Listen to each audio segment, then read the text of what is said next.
Good evening. Happy Super Bowl Sunday. So I wanted to have a little bit of fun with this one. Do a little bit of it was kind of an experiment, but also at the same time I was kind of in the mood. So I wanted to have a little bit of fun with this. If any of you are online, and it looks like at least some of you were watching, so we'll see if you're online there. Feel free to say hello. So a little bit of an impromptu live stream. I wasn't planning this one to happen tonight. We already did the live stream on Friday, and that was going to be the live stream for the week, and we were good to go. And then obviously I wasn't going to try to compete with the Super Bowl, but at the same time, as things went about, I kind of regretted not at least making the attempt. Turned out the Super Bowl wasn't very competitive. I did stick to my guns in terms of not watching it, but I did keep an eye on the score just to see, and it got a bit out of hand and chatted with a couple of people in between. So I see Ty is there. Good evening. Sounds good. So I just wanted to talk about a couple of different things. I figured since we had the little post Super Bowl thing, I was kind of feeling jealous, to be honest with you, because I saw a couple of different things. Good evening, Mason. How you guys doing? So I thought it'd be kind of fun to at least come on, because usually Sunday evening, it's not like I kept hemming and hawing about it, and then I was like, oh, well, it's not like I've never done a late night live stream anyway. Usually they go late anyhow. This one is, I don't expect this one to be that long, just so we're clear, but I figured I'd come on and talk about a couple of things. And we can definitely relate it to some of the sports grad thing. I'm not going to talk too much about the game because, like I said, I didn't watch it. I've caught a couple of highlights. And then also at the same time, I also know, obviously, the score, and I checked out the stat line to see what the quarterbacks did and stuff like that. So good evening, Paul. I did get outbid on that Mahomes. That's right. Well, I figured my floor was kind of low, but I'm going to talk about the Mahomes thing and the Mahomes rookies and stuff like that in a second. We are going to make it card based, a little bit card related. So I am going to include some of that. So it's not going to be completely. I did have a little bit of fun though. Yeah, exactly. That's exactly it. I think the thing that was my hesitation, Paul, was not so much the late night stream as much as it was starting much later than normal. Usually if I'm doing the Sunday stream, I'm starting at 9 o'clock my time, and now it's about 11:20. But anyway, whatever. I figured a few of you guys are out in the West, and a few of you are night owls anyway, and I figured you wouldn't mind popping on. Well, you're not going to get like the usual 4 hour or 5 hour stream. That's a no-go. But I figured we'd have a little fun with it. Now, what I'm going to do then is, one of the things that I was kind of thinking about when the game was going on is that this matchup presented one thing that was a bit unique. If we're taking the sports card slant on it, I can't comment. Like I said, I'm not going to comment on the specific game.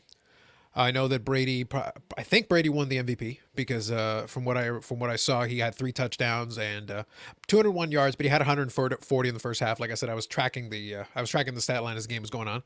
Kansas City did what it has been doing. It's been getting away with it for most of from last Super Bowl and then this year a couple different times, getting behind and then having to try to play from behind. But it's one of those things where you keep doing it, it'll keep biting you. As much as I like to knock Tom Brady, and I do, I enjoy it quite a bit. He's not Jimmy Garoppolo. He's not. They're not going to let you get away with that. And if they are executing well, and you let them get the lead, Tom Brady, if nothing else, is an excellent front runner. So once you let him get ahead, that team knows how to execute, and they have a ton of offensive talent. And the defense, from what I could see, was giving Kansas City some fits. Because I was chatting back and forth with a couple of folks that I know that were watching the game, and their takeaway, their feedback was basically that, oh, the defense is really playing well. So I take them at their word. I assume some of you or all of you ended up catching the game. What did you think as far as it's concerned? I guess my first question is, was it a great performance by like Tom Brady and a bad performance by Patrick Mahomes? Was it the defense doing a tremendous job holding them back and keeping them from being able to do what they wanted to do? Was it a combination of the two? Where do you kind of stand on what actually happened in the game for those of you that watched it? I'd just be curious.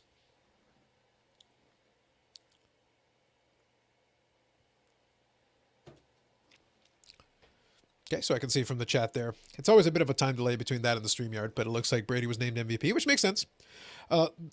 Although I will say, a quick point of order, and it's a good thing, obviously. It's not a bad thing. But whenever the quarterback of the winning team performs decently, they win MVP. So that's kind of a testament to what happened in the last New England Super Bowl win, where Brady wasn't able to win MVP even though they won, which is to say that it wasn't a good performance. Fortunately, Jared Goff and the other side played even worse, so it ended up working out in his favor. And that's kind of the question that you're left with when you're trying to measure the two. That's really what you're looking at, and that's kind of what happened. So there we go. Getting some of the feedback here. So Ty is just saying here, Is it me or where was the O-line for Mahomes? Fair enough. And then here it is. The KC O-line was missing two starters. Yep, that would hinder you. And they were dominated by the Bucs D. Yeah, and what happens is, as talented as Mahomes is, and he's got talent, tons of talent. But if you don't have time, if you're basically getting swamped, then there's not a lot of things you can do. Combination, Mahomes did have a noticeable limp. Okay, that's fair. Yep. Well, that makes sense in terms of the Bucs' strength versus where Kansas City was struggling. If you're missing two starters, then I can totally see that really getting skewed in your direction. But unfortunately, that's Andy Reid's job as the guy who's the offensively minded coach to figure out a way to mitigate that, because you have to know going in that that's going to be a weakness for you. So that's kind of a coaching fail on Andy Reid's part to not find some way to try to give Mahomes a shot. Like, that's all you can do. You got to give him a shot and give your quarterback an opportunity to try to be able to try to do what they can. And if they're hampered a little bit, well, that makes it even worse, but that makes it more critical to provide whatever protection you can. Again, easier said than done, I grant you. I'm totally with you. But it's just one of those things, and that's going to be the story. At the end of the day, narratives are going to carry the day. Regardless, Tom Brady has 7 Super Bowl rings, and he got the MVP for that one, so that's going to be a big thing. That'll be the big story coming out of this one. Now, from the card perspective of it, it's interesting because this creates an interesting dynamic. And let me kind of explain why. So, if it had been just talking about the Super Bowl, I probably wouldn't have bothered doing it. But I can relate it to cards still a little bit because these two guys, it was going to be a big year for two already big time name players and two big name quarterbacks facing off in the Super Bowl. So it was going to get all the attention. I wouldn't be shocked if they end up getting a ratings record or at least a really high rating for the matchup in question. So we'll kind of see what those numbers shake out later on. But all the attention, all the, the pomp and circumstance of that, and then obviously Tom Brady getting to add another accolade to what he's got. So that's all well and good. But I think what makes it interesting from the card side of this spectrum is that now you've got this situation, because usually what happens is, so I'll say what's the usual, and then we'll talk about why this one's a little weird. So the usual is, even if you win the Super Bowl, and this happened with Mahomes last year, you win the Super Bowl, there's a run up leading to the Super Bowl, and then there's a little bit of a drop off after, because what happened is the money was going up in anticipation of the thing happening. And then when it happens, a bunch of people try to sell thinking that after it happens is the moment to do it. So usually you get a dip. And that's what usually tends to happen. And that's what happened with Mahomes last year and a lot of other Super Bowl winners prior. So you'll have these little peaks and valleys, and you have a little dip after a Super Bowl win, generally speaking. That's the quote unquote normal market cycle post a Super Bowl. Now this year you got an interesting situation. So you got, technically, would the 7th Super Bowl make that much difference compared to the 6th? It really shouldn't. If you thought Tom Brady was the GOAT before, you think so now. If you didn't think he was the GOAT before, maybe you got swayed a little bit, but I don't know. I'd be really surprised if it would sway you, because the same problem. When I come on here and I like to be contrarian, that's reality. I like to be contrarian, but I also do have a little bit of backing in some of the things. My knocks on Tom Brady did not change after this game. I've got basically a 20-year track record of different knocks that I have against the guy and his standing as the GOAT. Little things that I don't like about what happened. What I will say, and this is a big one, one of my biggest knocks and one of the things I didn't like was that, for me, the one thing missing on Tom Brady's resume wasn't Super Bowl wins, because he's got rings. That's fine. Questionable rings, but he still got them. But the one thing that was missing, the one piece of the puzzle that this one assisted him with, mitigating circumstances notwithstanding, it's going to be very interesting, is that he didn't have what I would consider a signature win. He didn't have this win. You could talk about the comeback against Atlanta. You could talk about, to me, that isn't, but that's for a different reason. We can have that conversation another day. But I was looking for, when I use Joe Montana as an example of a guy who was considered a GOAT level, and to me, Joe Montana is still kind of the GOAT for me. Obviously, you're going to have a lot of people. I'm in the minority at this stage, like completely in the minority, and I get that. But for me, the thing that helps with Joe Montana is that he had a perfect record in the Super Bowl, which Brady can't have. He can't have a perfect record. He's lost. He's lost twice against Eli Manning and once against Nick Foles. So you're never going to be able to fix that part of it. You can stack rings on the other side of it, which will help a lot. But the one piece he was missing up until this time around is he didn't have the convincing win. This wasn't a last-second field goal late drive. This wasn't the other team had the ball with a chance to either tie or take the lead, and then there was a defensive stop where you weren't even involved. This was a situation where they won comfortably. Like, the game was out of hand early, and it never really got back. Once Kansas City fell behind by double digits, it never really looked like they, from what I was looking at, they had field goal, field goal, field goal for the first 3 quarters. That's not going to get it done. So from that perspective, that I would call it a signature win because it was a comfortable win. It was a emphatic win. And even though the stat line, 3 touchdowns to no interceptions, that's great. But 201 yards is not that great. But once you're ahead, you don't really need to be passing for the big passing yards. So you're not playing from behind. The best passing game he ever had was the one where he was behind from Philadelphia, over 500 passing yards. This Super Bowl record for a single game for a quarterback. But that's because they were behind. So in this case, 201 yards and 3 touchdowns is better than 500 yards and trying to come back from behind. So overall, I would say, in terms of a convincing performance, a convincing victory, this is the best one he's got. It is the best of the 7. Now, they had a very talented roster, a very talented defense, and a very talented offense. So all that played into it and helped. And Brady was steady, and he was able to do it. I guess the one big surprise that I took out of it was I was surprised that Kansas City did come out flat, even with the issues, talking about the missing O-lineman. Mahomes might have an issue with a limp or with his legs, basically. I think it was a toe issue or something like that was what I heard. All that taken into account, I wasn't surprised they fell behind early. I was surprised they were never able to put the foot on the accelerator at all for the reasons that we just talked about. So I think that's fair. But the other thing that stood out to me that I thought was kind of interesting was that as a result of that, when Kansas City came in there, this whole time I had been thinking about it with the premise that I wasn't impressed with the NFC as a whole. And the fact that the Buccaneers were able to take out KC relatively easily, reasons that they had, but they were able to control the game and take over relatively easily, was fascinating to me, given that the same Tampa Bay team kind of struggled against Washington. In the end, they got the job done, but Washington was hobbled. Washington was a overall not great team that played about as well as it could out of a terrible division. And Tampa Bay wasn't convincing against them. They didn't beat them soundly. They won. It's like the Apollo Creed after in the second Rocky movie. He goes, I won the fight, but I didn't beat him. It was basically like that. You won the fight, but you didn't really beat them. You won, but it was not that impressive. And then the Saints were even less impressive. They had a ton of turnovers. The Bucs capitalized on every single one of them, and they still barely beat them. And Drew Brees was terrible, and they still barely beat them. And then in the NFC Championship against the Packers had plenty of opportunities to take control of that game and win it. And again, Tampa Bay won, but they didn't beat them. They won, but they didn't beat them. So that was 3 consecutive, okay, you got the job done. You got the result. You got the result you wanted. That's the important part. You got the result. But it wasn't that impressive. And then in the Super Bowl, finally, okay, that's impressive. Give the devil his due. Toast to you. So congratulations, after 20 years, you finally won a legitimate Super Bowl. So congratulations. Good on you. Let it not be said I would never give him full credit. I will always do the backhanded compliment thing in a pinch. So toast to Tom Brady on his first real ring after more than 20 years. To which I say, about damn time. Congratulations on that. But the other part of it, though. So, all that said, you've got this weird dynamic now. Because now you've got Mahomes was the ascending star, the young guy who was trying to build up, obviously. And you're going to hear the narrative, and I hate it. You're going to be like, well, can Mahomes now ever catch up to the legacy of Brady? Brady lost 3 Super Bowls. If Mahomes somehow gets to enough Super Bowls and wins 6 or 7, he can be in that conversation with the GOAT conversation. That's reality.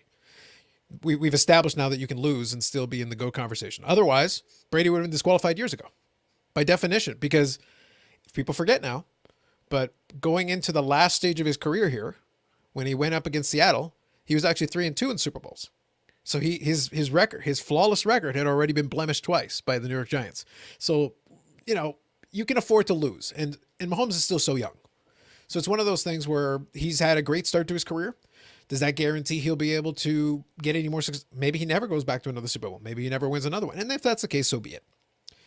So for Brady, what's interesting, though, is in this market, in the way that this thing has been running up, is one more Super Bowl technically shouldn't do anything for Tom Brady. But it might. So do we get an uncharacteristic spike late in the game? That's kind of the question that's kind of left open. And on the other side of it, it might be time to buy a couple of Mahomes cards if you think he'll be back next year. you might get a bit of an uncharacteristic dip, which might be might be an opportunity for somebody who's got the capital to play and to be able to go pick up. I did laugh because on social media I saw some posts where it's like, if you're dumping your Mahomes, let me know. And yeah, I tend to agree with that. Unless you really think that all of a sudden, you win, you get to the AFC Championship, you barely lose the game. You get to a Super Bowl and you win the Super Bowl, and you get to a second Super Bowl and you don't win that one, and all of a sudden you're done at age 25 or 26. I might be a buyer at some of that stuff. So that's why I chuckled about missing out on Bob's Mahomes rookie. It's like, well, actually, you might be able to do a little better on the Mahomes rookie now, at least for the next little while. So I think Mahomes may take a little bit more of a dip than Brady, but I'm still curious if Brady would take a dip at all, given the way this market has been. It's been a little bit odd, but I would expect Mahomes probably a little bit, just because it would be disappointing. It was a disappointing performance, and it's not like Mahomes lit it up in defeat, and it was like a shootout. It once it kind of started, rolling in one direction, it just never recovered, and it wasn't a good look. But again, he's a young quarterback and a very talented one, so if Kansas City can reload, they can certainly come back next year. But I guess my takeaway was that the NFC apparently was stronger than I thought. When I was watching Tampa not being impressive all the way up to the Super Bowl, and then all of a sudden they handled KC so easily, maybe the NFC teams that I saw on the way there were a little bit better than I thought. So that's kind of my takeaway from that. So those are my big pieces and the two questions that I leave open. I'd be curious to see if there is a big downward move in Mahomes, at least in the short term. Again, I'm saying all these are short term. And the second one is if there's a downward move in Brady, short term. Because usually it's a short dip and then, things continue in the upward trajectory, because right now we're resetting records all the time. I did have a bit of a chuckle, though, and I gave credit in the vein of a lot of what we talked about in terms of marketing. Golden was 100% out there. He did not even hesitate to make well known that he's ready to go with a special Tom Brady auction on February the 14th. So now for Valentine's Day you can have yourself a Tom Brady card, because that's what you need in your life. So that's one of those things. We'll have to see how that plays out. But it was funny that he was ready to go to quick turnaround. Let's get an auction up there in a week. That'd be kind of impressive. I'm not gonna lie. I think he'll come back. I think if Tom Brady is serious about, so here's the thing. I've alluded to this a couple of times. Tom Brady has all the incentive in the world to keep playing as long as he's able to at a reasonable level. His whole TB12 thing, his branding, his marketing. I don't know if any of you guys have ever looked into it. You don't have to dig too deep into it. Literally, there's a book that's like called the TB12 Method or something like that, and it literally talks about longevity. He is his best promotion for this concept. If he wants to sell the idea that, oh, well, I use these techniques to keep my performance high for a long time, longevity, great performance, longevity. Well, then being a consistently, top of the line quarterback, competing for Super Bowls, in this case, winning Super Bowl. Like I'd be shocked if he didn't hold up his damn TB12 book while he was taking the trophy presentation. He should. Why not? Take your victory lap. You may as well. But it's one of the great branding opportunities. Like, Brady's not dumb. There's a brilliant marketing opportunity here to be like, so guys, you should buy my book if you want to be good, into your 40s as an athlete like I am. Here's the book. Or, whatever. If they've got some TB12 products, why not?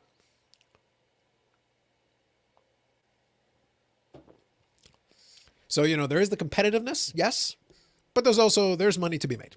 There is certainly money to be made. Yeah, absolutely. Golden is all over this thing, man. He's ready to go. I bet in the back of his mind, he's like, I swear, if Brady wins, I am so making an auction. Get the image ready, because it was thrown together. Like, I laugh because they still have to make plans, but literally it's just a big set of, actually, you know what? I can share the screen with you guys. I'll show you real quick. It just made me laugh when I saw it. And I wasn't shocked when I saw it. It just made me laugh. Yeah, there you go.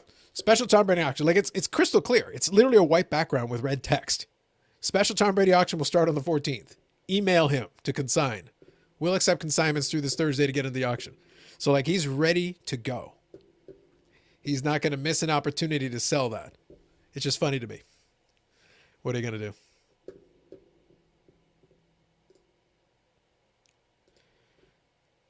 Dare we ask such questions, Bobby? And right now, Golden, I believe, is the hobby god. Brady can be the demigod.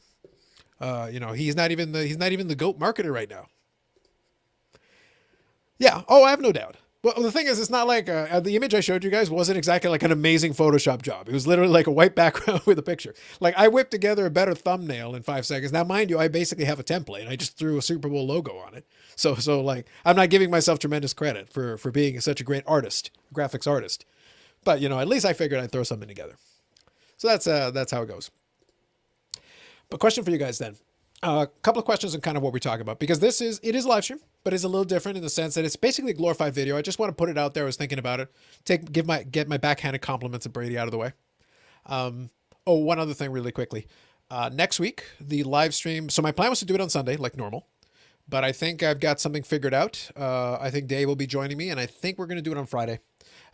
It's a little bit easier for a schedule, but we're working out a little bit of an itinerary. We want to chat about a couple of things. So I think it'll be fun.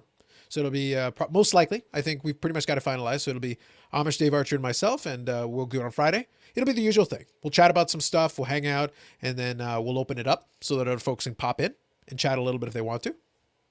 So I think that'll be kind of fun. So I expected it'll be on Friday, and I'll probably create the thumbnail for it. This one is more impromptu, and it's a glorified video. So it's just, it's one of those deals. Yeah, he does. Good evening, Steve. See, I was kicking it around. I was chatting with Steve and Dave in separate, Dave on Instagram and Steve over text, and I was kicking around the idea of coming on for at least a little bit. So this is going to be more of a streamlined version of it. If you guys got any thoughts or any comments or anything you want to throw out there, I'm certainly open to it.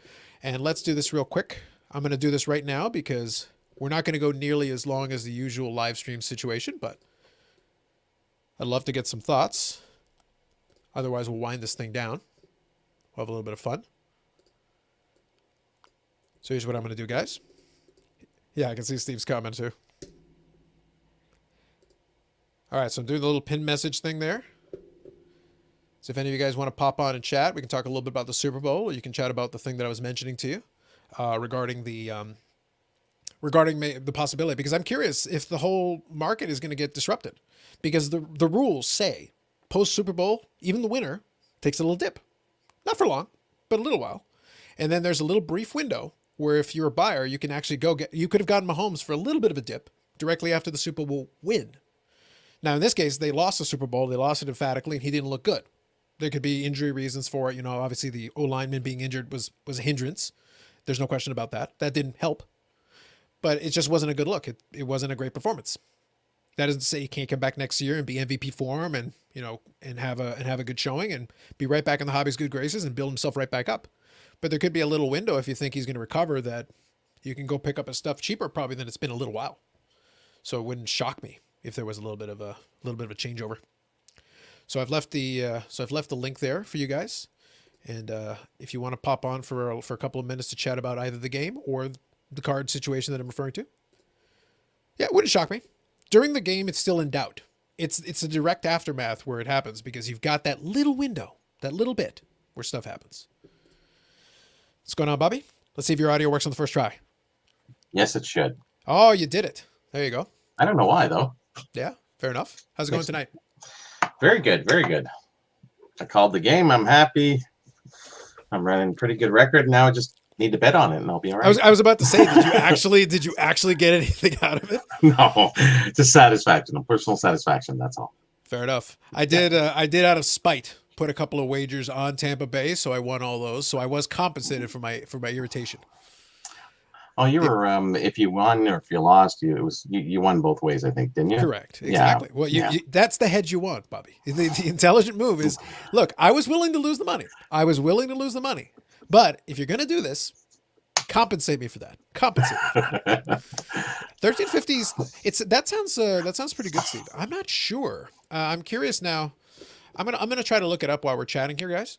But I'm curious if that's been the high for the last little while. But 1350 sounds pretty good for Upper Deck. Is that a PSA 10 though, Steve? Or is that a raw copy, or what are we talking about? I'm curious. So just while he's doing that, I'm just going to take a look and see if I can find it here. So do we call this, I know it's COVID and everything, things have changed quite a bit. We're going to reflect back in years to come down the road and say, well, that was during COVID. And, will that be something that people will say, hey, well, it wasn't really a true full year of Super Bowl, road to Super Bowl, I guess. Yeah, I think what's going to help is that they were able to play all the weeks. Even though they had some funkiness with certain teams and stuff like that, they were able to play a 16 game regular season, Mm-hmm. and they were able to play a full set of playoffs, and they did get all the way to the Super Bowl game. And the other thing is, as time goes by, they'll always be in the back of people's mind. Wait, wasn't that that weird year where like it Mm-hmm. was just a little odd? But at the same time, since they were able to play all the games, it isn't an asterisk from the game. Everybody was under the same conditions, so it wasn't like anybody had an unfair advantage if you took care of your own business. Well, true enough, very much like the NHL. They're only playing specific teams, so they're not really venturing off beyond, and that skews the whole system, I think, a bit. Obviously, it would, but I mean, I don't know. It's a technicality. Yeah, I think what happened though is since the NFL was stubborn, they literally didn't change anything. They didn't play in a bubble. They didn't modify the divisions. They basically said we're playing 16 games as best we can. If we need to delay something by a couple of days, we'll do that, or a week or something like that. We'll do that. But outside of that, to the best of your ability, you're playing 16 games against the same teams you would have played otherwise. Yeah. Well, true enough. So I think that, and then I think time most people will forget. Again, it kind of depends, right? It goes back to what I was saying in the first little section there. I said, well, if you don't like Tom Brady, then this will be a good excuse for you to put another asterisk on it. So he's won 0 championships ever. Nothing legit. Why is it always something weird with you? Sure, a global pandemic to help Tom Brady win a Super Bowl. What a coincidence. Maybe. Exactly. I don't think so. Yeah, put on the tinfoil hat. But the thing is that now, if you like him, you'll be like, despite the odds, in the years to come, it'll turn out that Tom Brady personally made the vaccine that saved us all. It depends on how much you want to, crucify him or lionize him. It's like, it just kind of depends where you stand. Yeah. Yeah. The narrative will switch depending on where it is, but it's one of those deals. I give him his due. I give him respect. Yeah, no, that's fair. So we'll put it on there. Now, Steve, I know you might be busy, but Steve, we need the Hockey Oracle's thoughts on the actual football game. I know it's outside of your range, but if you can pop on, by the way, I promise it's not a 7-hour live stream. I promise. No. You can come on for a couple of minutes, opine on the Super Bowl, and then go on about your business. But come on, you can use the link, Steve. Use the link. He's had a lot to drink, no doubt. That's all right. It happens. So let's just go here. So good evening, hockey guy. Oh, this is the pocket sand of YouTube shows. It is. Yeah, well, it happens. I just missed doing this on a Sunday. I was annoyed that I was preempted for the Super Bowl. And I was like, all right, I'm kind of spiteful. It's like, you know what? I'm not going to be fully preempted. I refuse to be fully preempted by this. I kept toying around with the idea. I was thinking about it, and then after a while, I was like, oh, I'm going to be up late anyway. Like, does it really make a difference? No, not really. Not at the end of the day. And I know the crew here like to hang out a little bit, so I figured we'd do a little truncated version of it. True enough. Yeah. It works out, really. Sounds obviously, there's enough people looking, so. Yeah, well, I figured I'm not going to blame anybody if they didn't catch it live because it's like, well, it was impromptu. I gave maybe 20 minutes notice. Like, I appreciate anybody that hung out. Hockey, that stands for Hockey Guys, Steve, Paul, any of you guys that popped in. I know Mason was on here a little earlier, so as well. And Ty is here and Lowell. So I'm trying to make sure I read everybody. I think I got all you guys, but I do appreciate you popping in at least for a cup of coffee to say hello. So I do appreciate that. Glass of beer, cup of coffee, shot of whiskey. We're all good. I could have done my coffee. I had my iced coffee ready to go, but did it? Oh, yep. It's beer. Yeah. Yeah. Well, if I had started the normal time, I think I would have started my iced coffee. I figured why not? You like your iced coffee?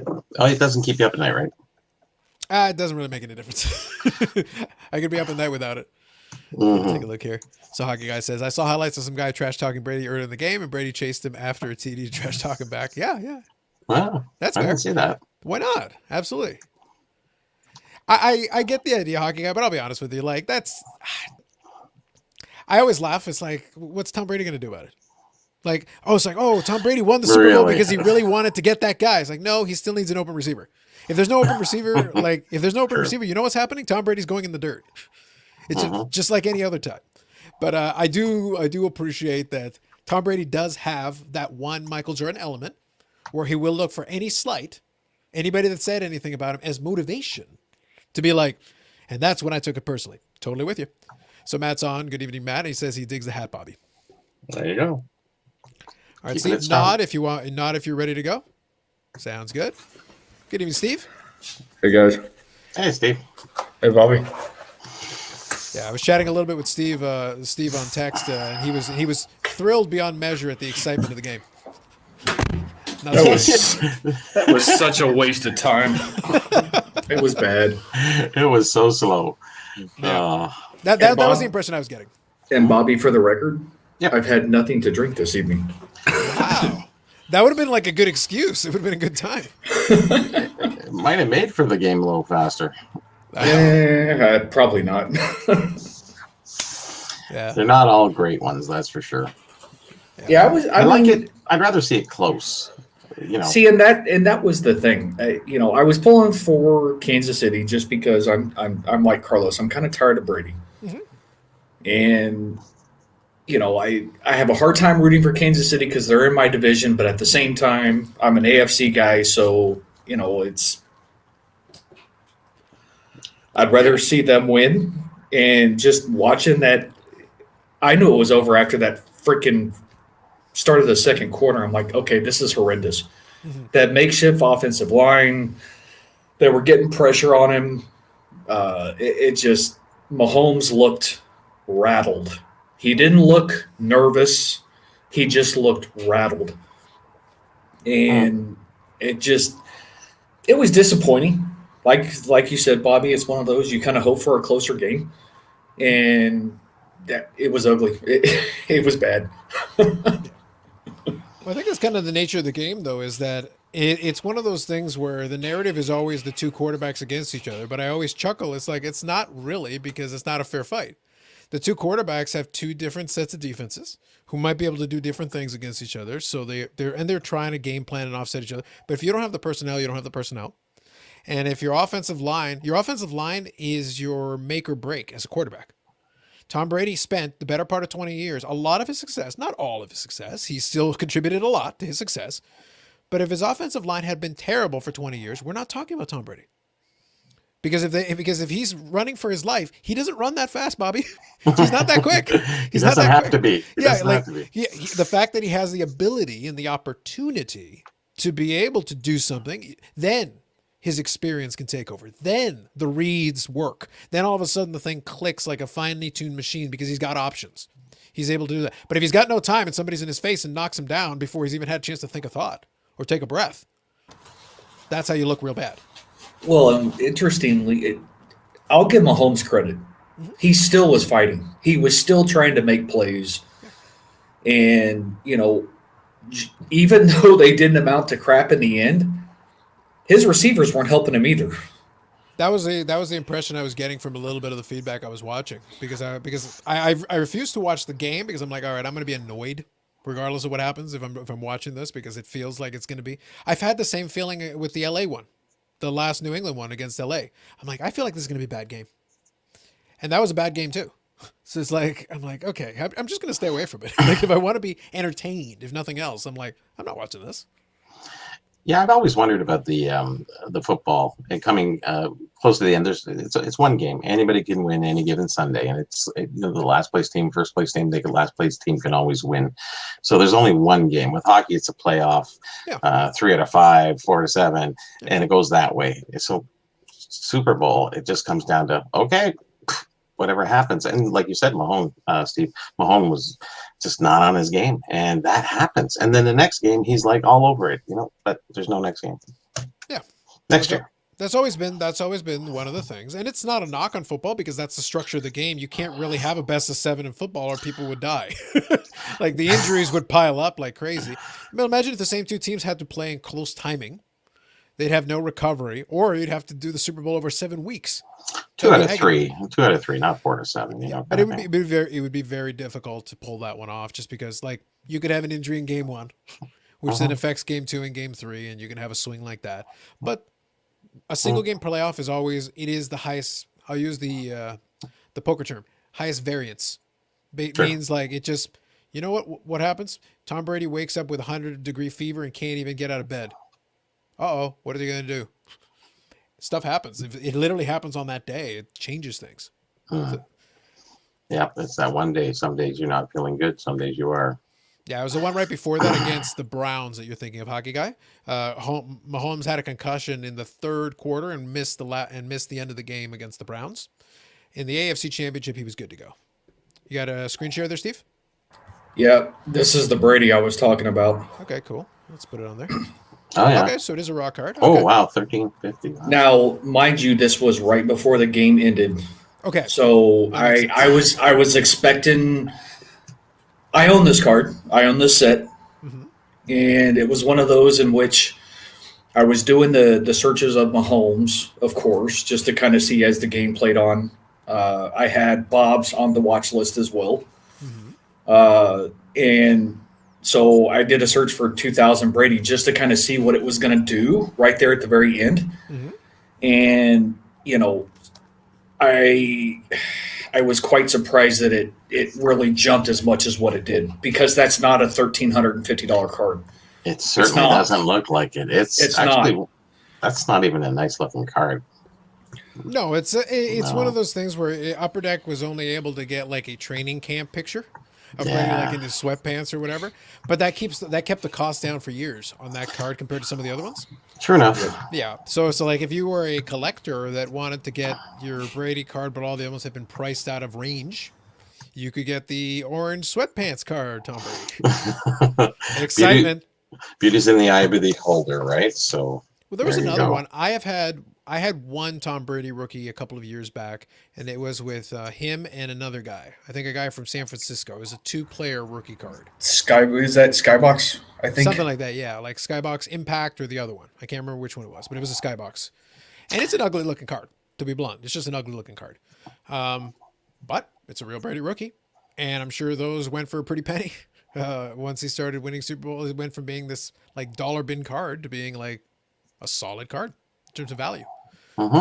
That's why the immediate aftermath of the whole Super Bowl thing is going to be kind of an interesting deal for a lot of us. Is that, like I said, I only point it because it's the traditional. That isn't to say this is going to happen now, but usually there is a post Super Bowl dip right after, and then it continues in its upward trajectory as it goes, whatever the situation is. Well, go ahead, Bobby. I had a question for you, Steve. It's like I was going to ask you, Joe Theismann's rookie card. Do you have that? No, I don't. My vintage in football is non-existent. But Do you know what it is though? I don't remember even the year. 70, Carlos? 72? What, Joe Theismann? 71? CFL? Well, that one, yeah. We were talking about that one. See, I said 72. Well, the tops, came in later. Yeah, we talked about it earlier because Theismann was an interesting case because he started in the CFL first, and he has a CFL card, which you could argue is his rookie card prior to his NFL days, and that's one of those. There's a handful of players who have stuff like that. There's guys like I have USFL cards prior to NFL, but not all the time. Yeah. Warren Moon would probably be a guy who probably would have a CFL card before his NFL card, I think. Yeah, I would think so. There's a handful of them, but yeah, it's just an interesting question I wanted to pose to Steve. So yeah, I'm not up to snuff a lot on the vintage stuff. Hey, I can admit my shortcomings. But the question becomes though, is that an actual rookie or do they consider that an XRC? Here we go. Yeah. No, but that's a valid question. Yeah, Benny, that's the one with Karmazi. That's the guy. That's right. It's a tough call because is the CFL a national league? Was it nationally distributed? Yes. Because, I mean, you also have USFL releases, 84 and 85, I believe, which, Reggie White. There's a Steve Young card, I think, as well. Steve Young. And I was Kelly, I believe. Kelly was the other one. Yeah. And, what's sad is they mark them as XRCs. And do you like that term? No, I'm not a fan of extended rookie. I just, that makes no sense to me because it just kind of complicates the whole terminology thing. I get the reasoning because it's not their NFL rookie card. So, I mean, I get it. But at the flip side, it's one of those in which if anybody, me being a set collector over the bulk of my collecting career, that's another one in which I somewhat regret kicking myself in the tail and not picking up those 84 and 85 sets. You can't touch an 84 set for under, I think, $600 or $700 nowadays. That's crazy. Wow, giveaway before, right? So it's just on the screen, Steve. I think this is the same one, yeah?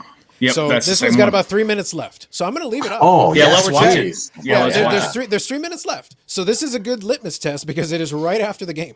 Literally right after the game. Quick, let's call the game before it ends. What do you think?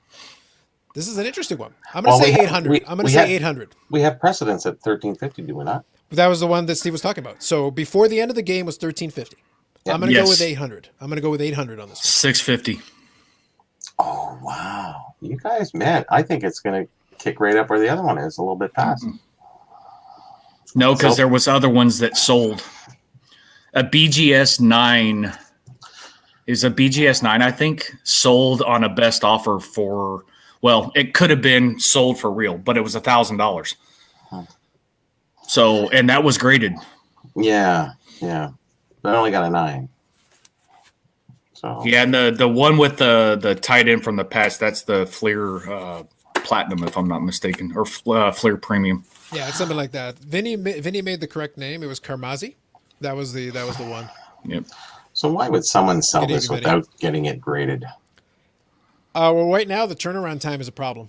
If you're trying to capitalize on the moment, because Steve has a couple of Kobe Bryant rookies, and we were chatting about that, and I said for that situation, he actually, you know what, take the time. There's no harm. Like you're not going to lose. These are selling for $1,000 now, ungraded, raw. Really? Yeah, but Yes. I think you do all right, Steve, if you submitted them and just let nature take its course, and then you've got a pleasant surprise when it comes back. It's agreed. so risky buying it, and trusting the seller, because when the seller always says it's near mint, and then the buyer gets it, and it's never near mint. That's always the risk. Like when you're buying on eBay raw, that is always the risk. And Hockey Guy was just pointing out, like that stand means you can't really look at the corners very closely. They do have images, separate images, but again, you can only do so much with a digital photo. We're looking at a photo, not even really a scan. It's a photo.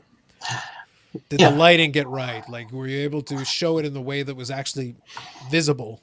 Everything's hidden differently. Yeah, I understand that. Yeah. Well, yeah, I guess Coming up on a minute.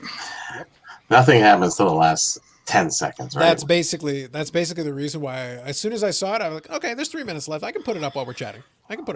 Well, the one that sold for $1,350, believe it or not, so I had it on the watch list, and I didn't. So I then pulled it up as it was finishing, and it was sitting at $900 for the last time, or for the longest time. Right. And it just kept spinning and spinning and spinning, of course. And by the time it made it over to my end, or the ended auctions, I was like, "Are you freaking kidding me? $1,350? Damn!"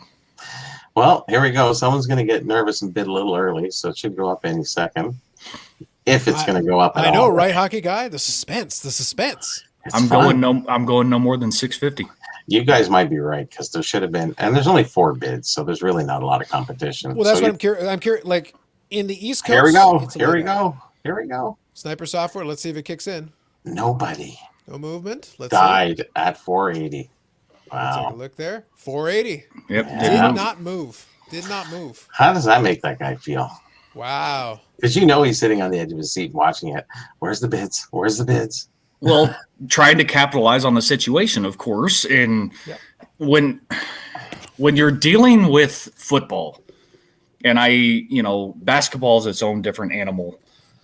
Baseball is its own different animal. But when it comes to football, the ebbs and flows and the ups and downs for some of these star players is game specific. And if you time things just right to where if it's the Super Bowl or they're going for a record. So let's say, the year in which Peyton Manning was breaking all the passing records and the touchdown records and everything that one season while he was in Denver. If you time those games just right and you listed any 98 rookie of his, I can guarantee you see the spike. Because as the game progresses, you're going to see that influx of people. It's no different than Super Bowl, playoffs, anything along those lines. Hell, look at the spike in Josh Allen cards when he was going to the AFC Championship game. They were selling through the roof for basic rookie cards because it's that the FOMO thing, FOMO of missing out of having the opportunity of owning one, and those people not dealing with FOMO from the selling side, taking advantage of the market at that point in time, because that was probably his biggest spike in his career so far. Yeah. Well, correct me if I'm wrong, Carlos. The NHL is with the new cards. Guy gets 3 or 4 goals in a couple of games in a row or something. Big spike in the card, is there not? The NHL really is a bit slow move. It's a bit of a slow burn because what tends to happen right now is you used to see that from time to time, but it really required like a really spectacular performance. Hockey is a little bit of a delayed reaction. Like if you get a random hat trick out of nowhere, maybe you spike a couple of dollars, like literally dollars. Where we're getting it now is in the rookies are starting off hot out of the block. Is like the whole thing with Lafreniere is that he started so fast, so high. Because when Matt was talking about the whole thing with Marc-Andre Fleury, and when Marc-Andre Fleury came out, his rookie card was like $100, and the box price was like $100 at that time. So I bought a box and I pulled the Marc-Andre Fleury, and I think I was able to sell it for $120. So I basically sold it for a little over the price of a box and basically got my money back. And enjoyment. Yeah, and back then that was the going market rate. That was fair. Today you'd pay more for the Fleury, but he's got 3 Stanley Cups. He's built most of his career already. Like now we're further down the line and we know what's going on. Lafreniere came out at $300 out of the box. Oh yeah, all these guys are coming out of the box big. Yeah, so like you've almost guaranteed. You've almost put yourself in this position where it's like, well, now the guy has to do stuff. And Lafreniere is like an 18-year-old, so it's like, what are you expecting? Ideally, he'd be playing on the third line, getting some shifts and learning the game because he's not going to be a superstar out of the block. He's not that kind of player. Could he be good? Yeah, he could be good, but it's going to take him a couple of years. If he starts getting good in 2 years, he'll be 20. Yeah, there's nothing wrong with that. That's okay. But for some people, it'll be like, oh, he's a bust. It's like, he's 20. Yeah. Like, it's okay. Everyone thinks they want him to score 50 goals. He's going to be the next whoever. There are certain guys that are kind of freaks. Sidney Crosby was a bit of a freak in that regard. Ovechkin was already in his early 20s when he started, so he had been playing basically professionally a little bit. So it's not like he came out of nowhere. He's like, no, he had a little bit of experience. He was still a young guy, but he had some experience, and he was able to play against some professionals. And then he showed up and lit the league up. Both those guys are still here. Yep. That's the anomaly. That's not the rule. That's an anomaly. So it turned out to be a good year. You could have picked either one and you'd do okay. Yeah, true. Very true. Yeah. And then that's rare. What you had a few years, it was, Stamkos, was it Stamkos who was the main guy everybody was going after, and then Nugent Hopkins and what happened to him? It was there's always that one guy, it seems, that everybody's hype over every year in hockey. And the only reason, of course, why I know this is because I used to watch Chris Justice break boxes all the time, and everybody's like, oh, I want, everybody's pushing for Crosby and then Ovechkin and then Malkin. And, all these years consecutive, it was always that one guy everybody wanted. But there's truly only one super duper star every 5 to 10 years anyways. Mm-hmm. Maybe 10 years. You can go through the hockey very easily with, you have Bobby Orr, and then you have Wayne Gretzky, and then you have Lemieux, and then you don't get too many superstars. Yeah, those tend to be the rare. Those tend to be the rarity. It's one of those things. Like it felt like there was a run of these guys, but it's like no, they're unusual talents. It's not actually normal. No, exactly. For all those guys, they were guys who had some talent and who would have some moments. Like, nobody thinks about Owen Nolan, but for a moment there, he was a prospect. Peter Nedved was his prospect. But it's like, and these were not bad players. Good, solid They had players. careers. They had careers. Yeah. Good players. Yeah. Yeah. So, but that's normal. That's in every sport. So, for every Patrick Mahomes, you have a Mitchell Trubisky. And by the way, Deshaun Watson was in that year too, so he might be the second good one from that class. Yep. So there could be two good ones there, and that's good. That's actually excellent. The 84 quarterback class spoiled everybody because they were like, oh, you got Elway and you got Marino and it's like that's not normal. That's unusual. Yeah. Well, yeah, because then you can go back to. I mean, it seems a little bit more common to where you have at least two guys that kind of are transcendent for that era from a quarterback position perspective. I mean, you may disagree with me, but Culpepper and McNabb in '99, for instance, it's one of those in which Culpepper didn't have a crappy career. He didn't do as well as McNabb, but they were still two top tier quarterbacks out of the same draft class. And you had, like an Achilles Smith who was supposed to be the next best thing. And what the hell happened to him? So I see it more frequently, it seems, from the football side more than anything. Because, baseball, you always have your prospects. And hell, a guy could be a prospect for 4 years before he ever actually makes it into the game. So I see the possibility of having more of those higher tiered guys from a baseball perspective, just because the way that they produce their product. From a football perspective, you're either a rookie or you're not. And depending on where you fall in the draft, or if you're an unrestricted or you get picked up outside of the draft, it's one of those in which later products you may start seeing, cards being produced and everything else. So it's interesting. I will say this whole Watson fiasco that's going down in Houston. Yep. It's going to turn ugly if they don't freaking start doing something. Because, they keep saying we're not trading him, leave us alone, go fly a kite, go pound pavement. And, Deshaun Watson is adamant. He's like, I want out. And that means I'll sit on my ass. He's going to be fine for it. He's going to be losing money, but it's one of those in which if you're that dissatisfied with the coaching staff and the organizational management and leadership, that's not good for their football team or their future, especially when you now have Watt jumping in and saying stuff. It's a dumpster fire there, man. Well, that's exactly it, though, is that they put themselves into this dangerous position where they have a guy who really could basically push back at them and say, yeah, I'm not doing this. This ain't happening. So deal with it. So it's like, okay, fine. So that's it then. That's the way it's going to be. And now they're trying to play hardball, and it's like, okay, well, good luck with that. Are you sure that this is the way you want to play this? Because he doesn't have to, quote unquote, but at the same time, it's if he does decide to hold out, then you truly have nothing. And you're in this position where you're trying to potentially try to like leverage other teams. You're trying to say like, oh, well, you guys need to give us this, and this, and they're like, he won't play for you. So do you want something, or do you literally want nothing? Because right now you got a guy who won't play for you and nothing. Or you can have something and trade the guy that won't play for you anyway. The leverage goes all the way to the team offering the offer, because all of a sudden it's like, well, because he basically has a no trade clause, I believe, as well. So he can basically be like, so if I don't want to go to that team that gives you the best offer because I'm going to spite you, then we're playing a game of chicken. We're literally doing that. We're basically just driving at each other and going like, okay, who's going to blink?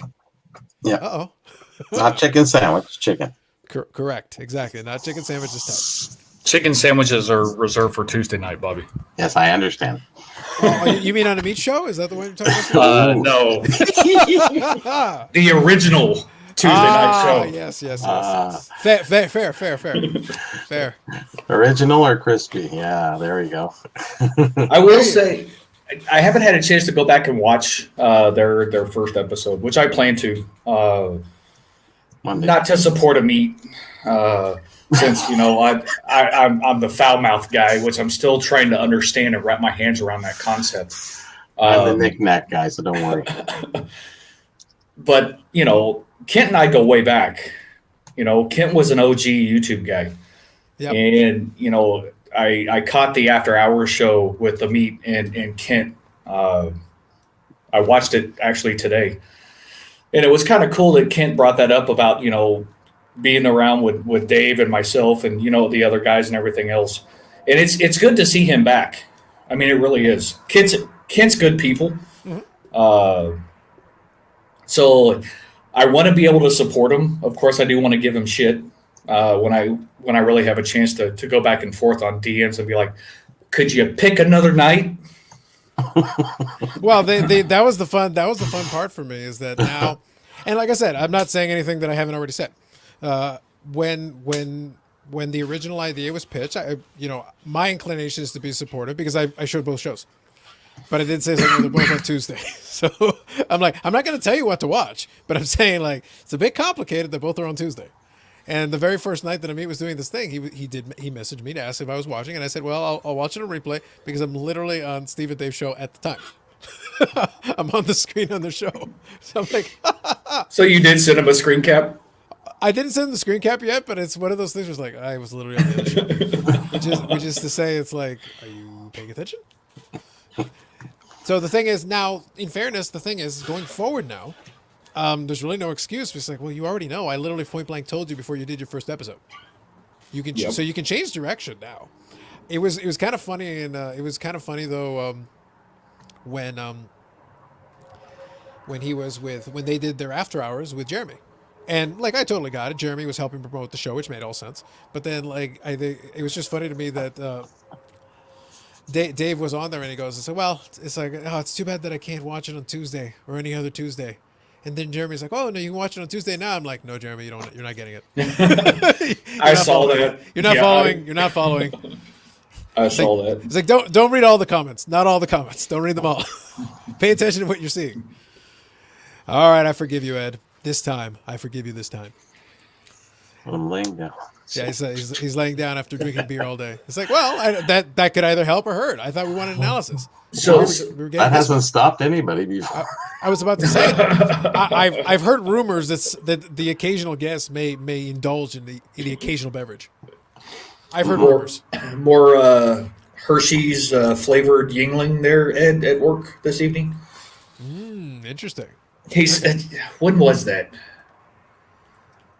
Ed, I've already slept since then. I know you and I were texting back and forth. Maybe that was Friday night. It was Friday night while I was watching Carlos and Bobby there for a bit. But yeah, he sent me a picture of the tap. He's got it on tap at work. It's Hershey's Yingling, and he's like, "I'm in heaven. I'm in so much trouble. There goes my paycheck." Interesting. That'd be interesting for sure. I'm still waiting for it to make it to Texas, and it's supposed to be here sometime in the fall. I was going to say, you mentioned that this was supposed to be a late 2021 thing here. Yep, the fall of 2021. It's okay. We get up in Canada 5 years later or something. Well, the regular Yingling we have, the regular one. I don't know if this is a specialty flavored one. Hershey, this is. I would have never bothered to look at it until, of course, Ed sent it to me. Right. And I don't know. And Ed, maybe you can, add to this. Is this going to be a main thing moving forward? I would think so, since you actually have it on tap. I wouldn't think that you would do it for, just a certain set period of time. Maybe we could do a Cadbury Yingling. Interesting. An interesting strategy. Just melt the bar. But so this Yingling, though, would basically have to be a stout, because that would play with the heavier part of it. Because when you do stout is where you can do kind of like a chocolate flavor or whatever. You wouldn't do that with some of the other types. It wouldn't make any sense. Who has Toys R Us? Because they just shut down the two ones that they reopened. They just shut them down. Yeah. We had them. We still have a couple in Canada. There's, I've one in Scarborough here, or right in Toronto. Because they operated as a separate entity, so they were able to avoid the original shutdown. Because they're like, well, we're still profitable. Can we still keep running? And they're like, well, technically, yes, sure. Great. So I think they bought the rights basically to the name and information. They said, well, let us do it then, because as long as we can get supplies, then let us just do our own thing. So yeah, Toys R Us Canada kind of operates as its own entity, and they can kind of, as long as they can stay profitable, they can keep running. Gotcha. Yeah, because we really don't have any other place for that kind of a store. We don't have any other stores like that. Yeah, well, they pivoted predominantly to baby toys and stuff like that. So it's not like you need to go to Toys R Us for anything anymore. Yeah, even if like you even if you have 12, kids like 12 and under. yeah. Most of that stuff you can get elsewhere. Yeah. Yeah. Well, Walmart's kind of whatever. Because they used to participate in all the other aspects of it. Because even Toys R Us, it wasn't the only thing, but one of the things that kids get, video game systems and stuff. Like when some of the systems would come in, Toys R Us would have the systems as well. It was still kids, it still fell into that category. So if you didn't buy it from the big box store, you could get it at Toys R Us. Yeah, but they had packs too. They still did up until recently. When I was at work, I could pop in. Back in the days when you could get retail, I could waltz in and grab like a quick retail box off the shelf and just walk over and just cash it through and be done with it. Yeah, I used to buy them for my son there all the time. Yeah, so Vinny says there's one in Sarnia. That makes sense. Okay, so here Ed's filling in the gap here. It's basically a PA collab between the two bigger PA food beer makers. Okay. Not sure how long they're going to make it. Both companies are in good terms. So it's like a limited edition. Gotcha. Well, because they have it listed on their website, too. Yeah. So interesting. And Yingling, of course, is an East Coast thing. It stops at Louisiana. But Texas is the first state that they're moving into on their westward expansion, as they're calling it. Wow. Okay. Interesting. Well, I did find out technically I could go buy me some through them and have it shipped to me, but it's like, I couldn't find it, and I prefer bottles. I hate drinking beer out of cans. Right. And I didn't. Of course, I was looking on my phone. I should have pulled it up online or whatever. I probably could have done a little bit more navigating and looking up stuff. But it appeared that I could only ship cans. I'm going, no, I'll just wait until fall. But think of all the arrangements you could have made if you had sold your Tom Brady pregame rather than postgame. Oh. Yeah, true.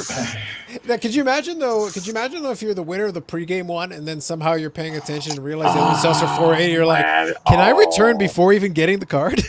Well, that's going to be that whole buyer's remorse and the return.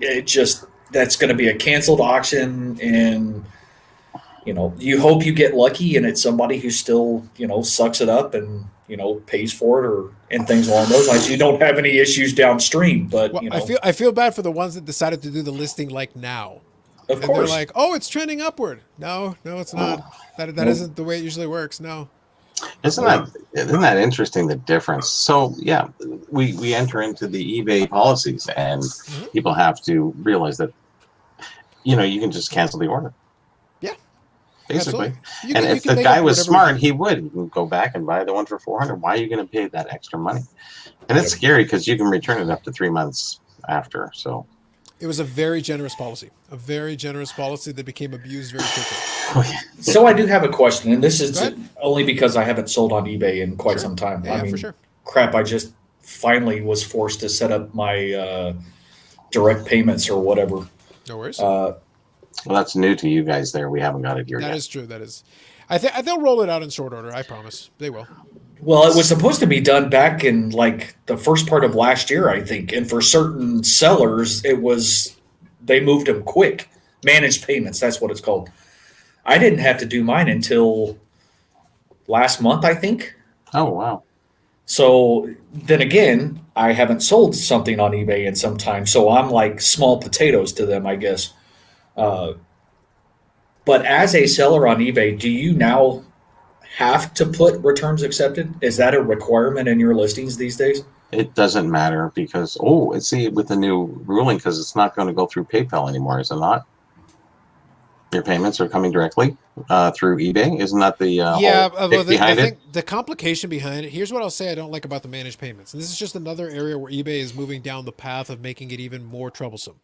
Because okay, so current day, if I sell something on eBay right now, they pay my PayPal, and there it is.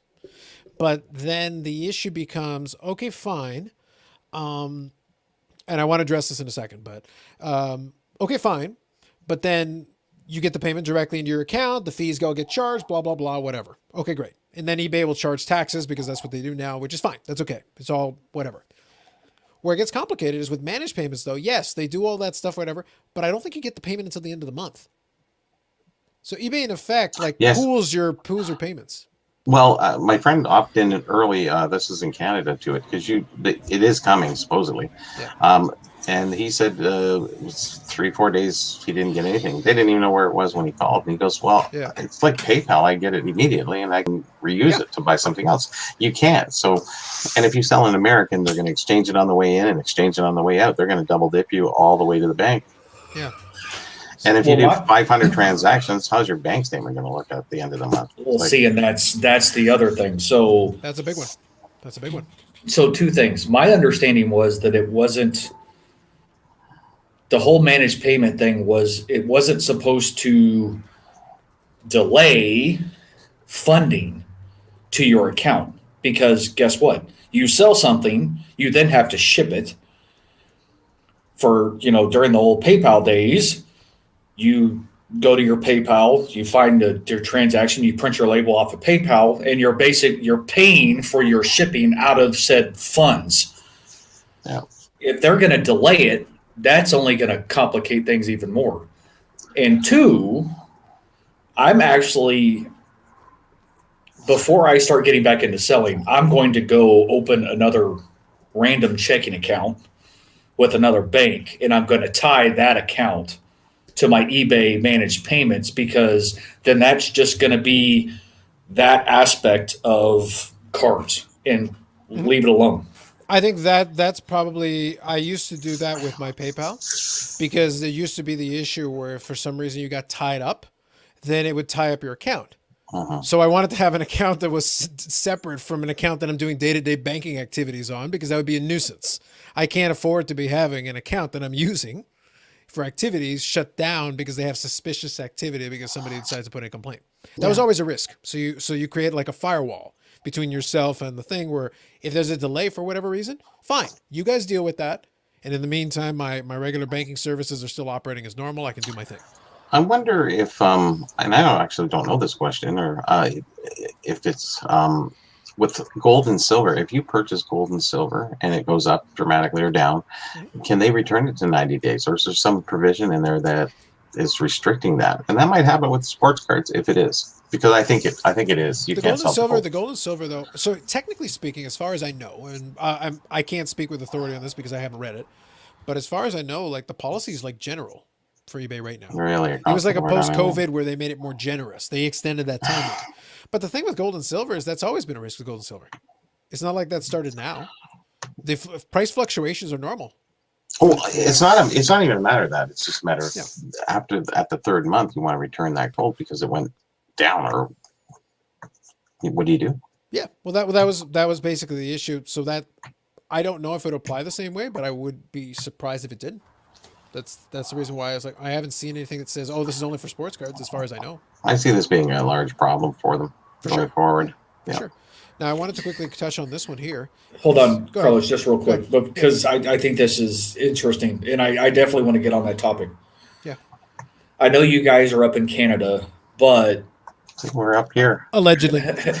Allegedly. No, not allegedly. I'm working in Kuala Lumpur soon, Steve. Soon. We'll talk later.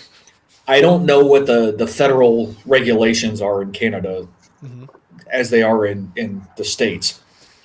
We solve disputes by moose fight. Please continue.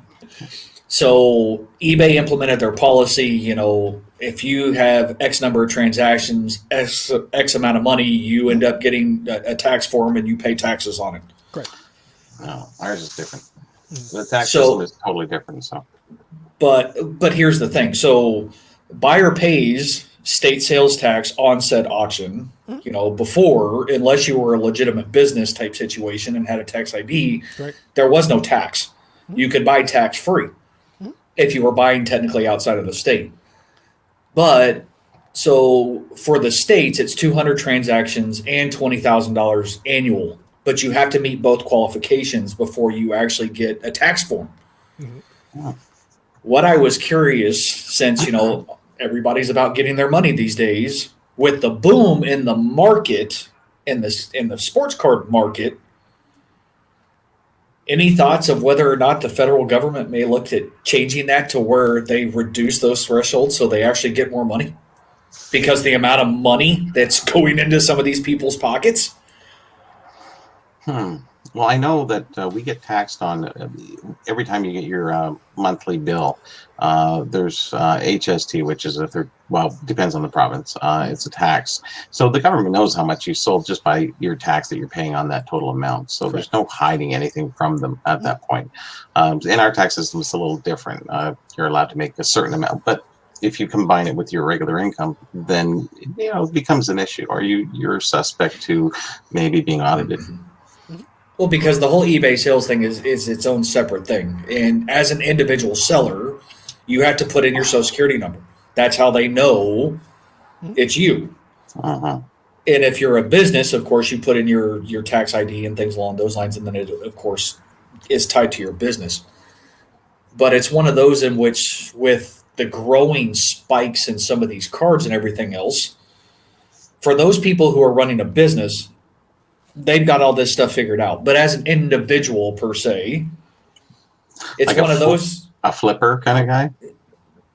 Or a legitimate card shop owner, and they do a crap ton of business on eBay. It doesn't matter. But for your normal person like me and Carlos, for instance, and hypothetical, Carlos, you live in. I was wondering if you would go there. I was kind of secretly hoping. Yeah, you live in Minnesota. Allegedly in Ely, like Dave. I'm kidding. Those kidneys have nothing to do with me. Look at the weirdo with the beard. Trust me. Look over there. Yeah, but technically, I could list and sell 199 auctions. All 199 can sell, but I could make $4 million.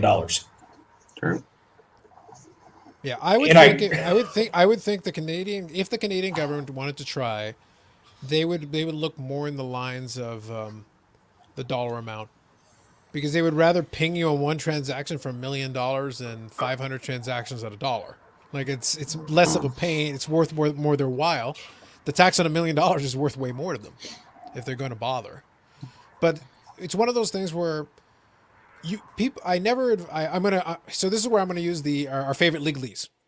I would advise anybody who sells any decent amount on eBay, whatever you consider that to be, if you make any real money at all, whatever you define that to be, file your taxes. It's not worth the hassle. Like it's not. It's just not worth the hassle.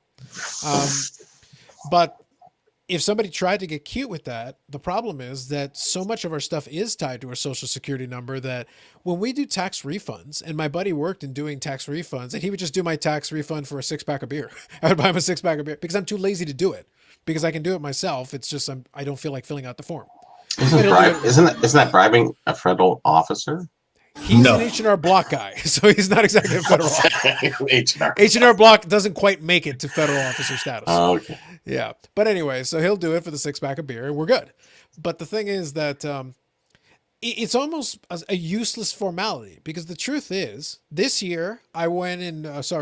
year, I went, and my brother has the most basic tax in the world, and we weren't able to get a hold of him. He was off doing his own thing, and it was tricky with COVID and everything. He was starting by that point. So I said, okay, look, this time around, let's just do it. Go to the site. Let's just pull the stuff from Canada Revenue. We clicked the button, logged in, did the authentication. It pulled all of our tax information straight from the T4s and straight from all the things. It's like, the thing is, they've got all that info. How much money you put into these tax sheltered accounts, it's all there. All of it's there. It's like, then why are you making me fill this out in the first place? Oh, we just basically want to see if you're lying. We want to keep you honest, right? Yeah, like we want to make sure that the number you gave us matches the number we already have. Because they could technically, there are countries that will just do the tax thing for you and just send you either the refund or the bill. because it's all calculated. Like they literally know. It's like they're asking you a question they already have the answer to. How much do you owe in taxes? Did you pay all your taxes? Do we owe you or you owe us? You're running a perpetual garage sale every weekend, not claiming your taxes. But that's the reality. That's where it all the gray area comes into that. And even the folks that decide to get cute. Let's say it's not directly connected to your social insurance number. Great, good for you. When a couple of extra 10 grand over the course of even a period of time is in your account at some point, they're gonna be like, so that isn't in your salary. Where'd that come from? Yeah, the one thing the U.S. can do is you can write off things that you buy and sell, whereas we can't write off anything that we buy. We can only write off what we really sell, unless you're a business. In a personal sense, there's no whatever you buy, whatever you sell, they want a piece. So, and I totally don't have an LLC through my family. Oh, really? I don't know what you're alluding to, buddy. Allegedly. Nothing. Allegedly. Yeah, nothing that a 4-pack of Hershey Yingling wouldn't take care of, exactly. But I quickly wanted to grab Hockey Guy's comment. So my apologies in delay, Hockey Guy. I still want to get to this one.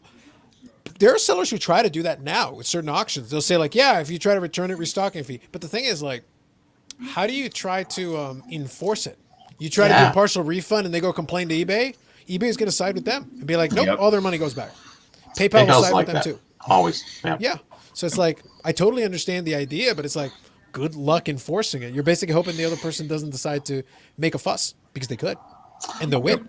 They might strengthen the rules because of all of For sure. the sports card trading that's going on with regards to that. You know, people returning stuff too many times and people just saying, forget it, I'll go somewhere else or do something else. That's always been something that a lot of sellers have asked for. They're like, look, if there's like a real legitimate thing, that's annoying, but so be it. But if somebody's clearly abusing this, they're buying stuff all the time and returning it all the time for questionable things, give us a mechanism to be like, to push back and be like, no, this is BS. Like there's no reason for this to happen. They should be completing the deal. Go ahead.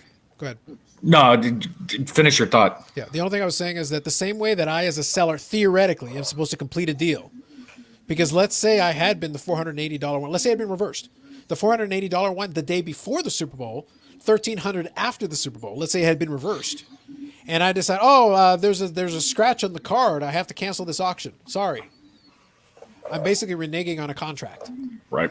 And you would frown upon that. You wouldn't like it. But basically, you're doing the same, but in reverse. Yes, but here's the thing. If you're looking, so Hockey Guy brings up, that they've done restocking fees, but you're also talking about possibility of a TV, a microwave. You're talking about something that they can claim doesn't work. Mm-hmm. From a sports card perspective, here's the scans. Here's the pictures. This is what you're purchasing. You can't send it back saying, well, it's fucking broken. It's not the same thing. Mm-hmm. And as much as damage, go ahead, though. Damage, though. Prove it, though. You'd have to send pictures, obviously. But yeah, everybody could have whatever. Is it you damaging it, or is it the Postal Service damaging it? If it's the Postal Service, then that's on you to take care of that. It's not on me. Yeah, yeah. That was the one that. So I'm curious about Hockey Guy's comment here. What is the product that you guys do? Because I'd be curious about that piece of it. But I will say that one of the things that I have heard is that sometimes somebody tries to basically do like, oh, well, it wasn't damaged when I sent it to you. Now, you can produce a scan showing, but it's hard unless it's a serial number. The serial number is where you have a little bit of leeway because you can say like, this is the serial number of the card that I'm showing. And then you're showing me because some people would intentionally damage the card just to send it back and then be like, see, it's damaged. The corner's bent. And I'd be like, it wasn't like that when I left. But if there's no serial number, it's hard to confirm that it's the same card. Because I'm sure this has been happening more so in the last year than probably in the last 10 years. Guaranteed that people are returning stuff just because the market's going up and down. For sure. Yeah. Yep. The instability of it makes it more common. Which is why there's such the big push from a grading perspective, because if your card isn't serial numbered, which a lot of base rookies and stuff aren't, that's right. Then you have the serial number of the grading company as your saving grace. Mm-hmm. But, I started coming across certain things on YouTube, for instance, the short videos of sellers opening returns on camera. Yes. And they're not getting the stuff that they originally sent them in the first place. They're sending back something completely different. That's right. So it's one of those in which I want to think that the percentage is small, but even if it's 10% of all transactions, that's still too much, which means that there's a problem with the policy, because 10% on millions and millions of transactions every day. And, with the probably more than that, if you think about it, because not only do you have cards and collectibles and jewelry, I mean, you have cars. Some people sell real estate, which makes no sense to me, but okay. There's so many things that go through eBay's hands on a daily basis. 10% is a shit ton in the scheme of things, which means there's a problem. Yeah. Even if it was 8%, 5%, that's still a problem. Yeah, with the number of transactions and the volume they do there, it would be a ridiculously high number. And we've got to this weird state. We're kind of playing off what Steve's saying, is that now you've got folks that basically you've reached a state where you almost have to live stream yourself opening your own mail and be like, okay, this is the envelope. This is me cutting open the envelope. This is me taking the card out of the envelope. This is me opening the card, and here's the damage, or whatever it is. Or here's the envelope. It's empty. You have to like go out of your way to be like, I am proving that I am opening, because it's not cards, but in the shoe world. That's why we've got the shoe kids now coming in, which makes it interesting, because they've got this thing. You would have people play games back and forth. You'd have sellers selling people shoes, and kind of playing the hockey guy's comment here. Other than the tracking says it was delivered. Yes, because you would have people doing returns, but the return, it would be for shoes. So they'd return the shoebox. You open the shoebox, and inside the shoebox is rocks. But you got a tracking number that shows it was delivered. All the tracking number says is that the thing inside the box was delivered to destination, which it was. The postal person took your box of rocks and brought it and delivered it. And that is confirmed. But that's all that's confirmed. Yeah, that's the next invention, is a portable little mini camera on delivery. Hey, there you go. They made it. You opened it. I see you. Well, we tried to reach that point where like Amazon tries to do that with pictures. By the way, Amazon's pictures are the greatest thing ever when the delivery person does it to prove they delivered it, because it's like a permanent record of their own idiocy. Because I'll look at the picture, I'll be like, it says delivered. It's like, you didn't deliver it. And then I'll look, and then I'll be like, I know where that is. I go outside, I go downstairs to the parking garage, and it's at a door that is in the parking garage to the other unit. And I'll be like, you morons. You didn't even come close to trying. Like, it's not even the same unit number. Like, it's like literally it's down in the parking garage, and you literally drop. I saw once they did the parking garage thing, and they left it on the ground beside the entrance to the parking garage one. I was like, wow, you guys are next level. You're next level. Yeah, next level below.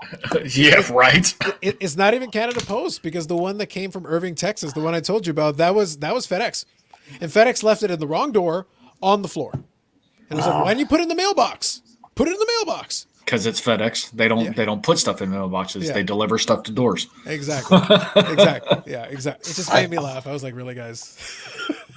I used to like FedEx, but not anymore. They hit you duty every time coming across. Plus, the duty officer stole 2 display boxes out of my box that he opened. Someone stole your knickknacks? Hey, they were expensive boxes. One was CFL 62, and I wasn't making judgment on the expense of the knickknacks. I was simply stating those monsters. Well, your pieces of cardboard, my knickknacks, whatever. You know, it's equal value. Well, really. If you think about it, and this is the unfortunate thing, with the number of people selling on eBay, you're always going to have a small percentage of the douchebags, no matter what you do. It would be no different than technically walking into a sports card shop or a gaming store and dealing with the same situation.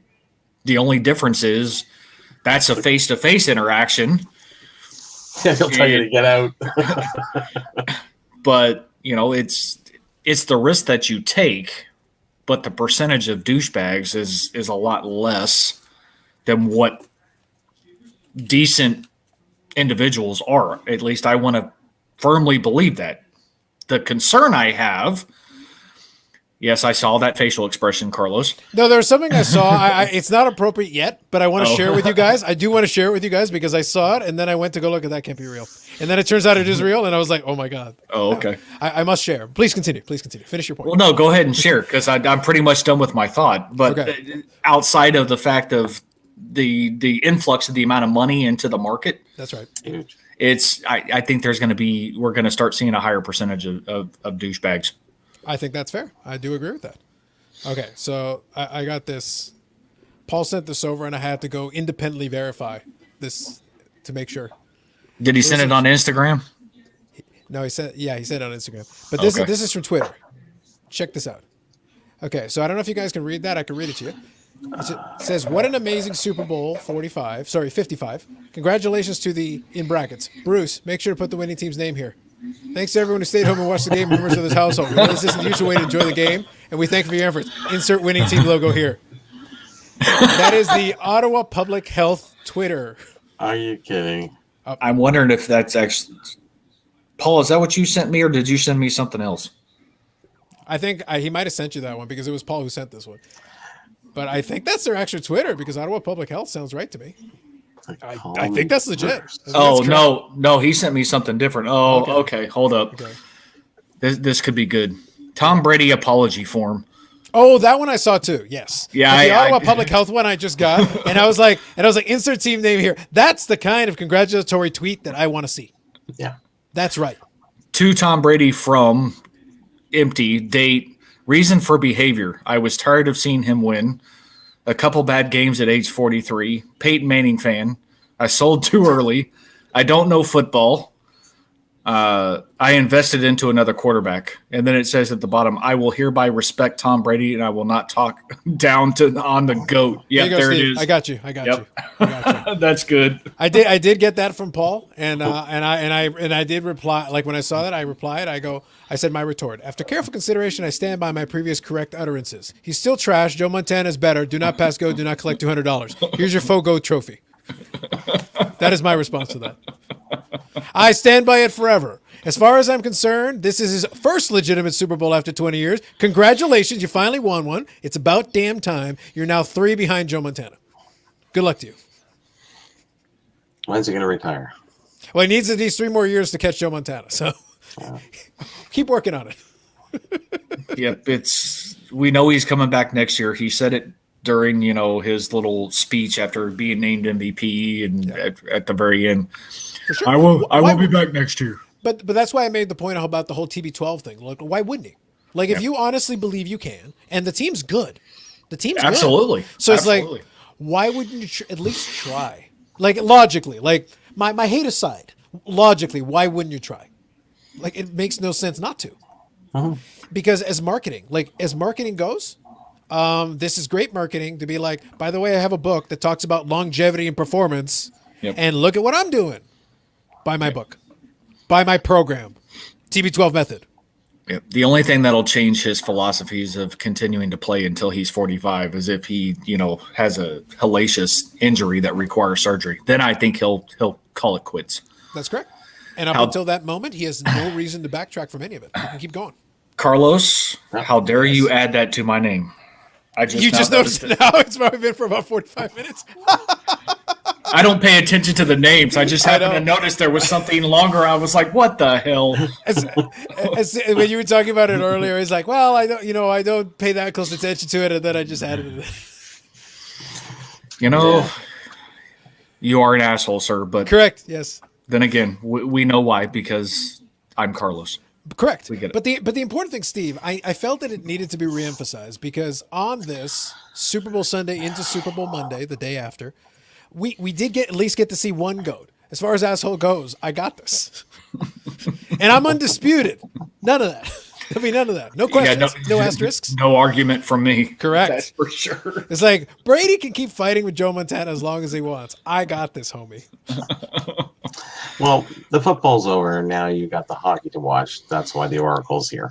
That's correct. It's critically important. No, there will be no sports watching up until the postseason, and that is only if the Stars make it to the postseason. That'd be the only time I'd be watching hockey. Yeah. Minnesota North Stars? Oh, Dallas Stars. Yeah. Hey, I don't have a problem if they would bring the North Stars back, rename it back. Let them have back the name. I thought the North Stars thing was cool. I liked it. Very collectible team.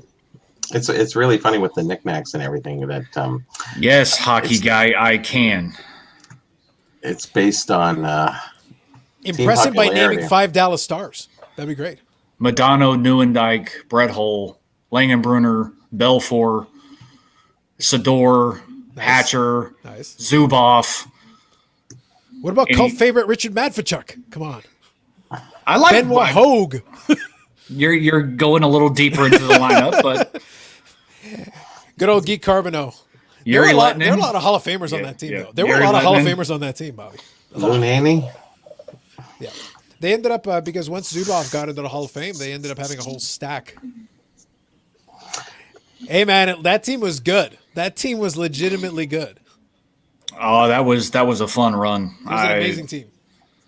And I told the story. I greeted them when they came back from Buffalo after winning. Yeah.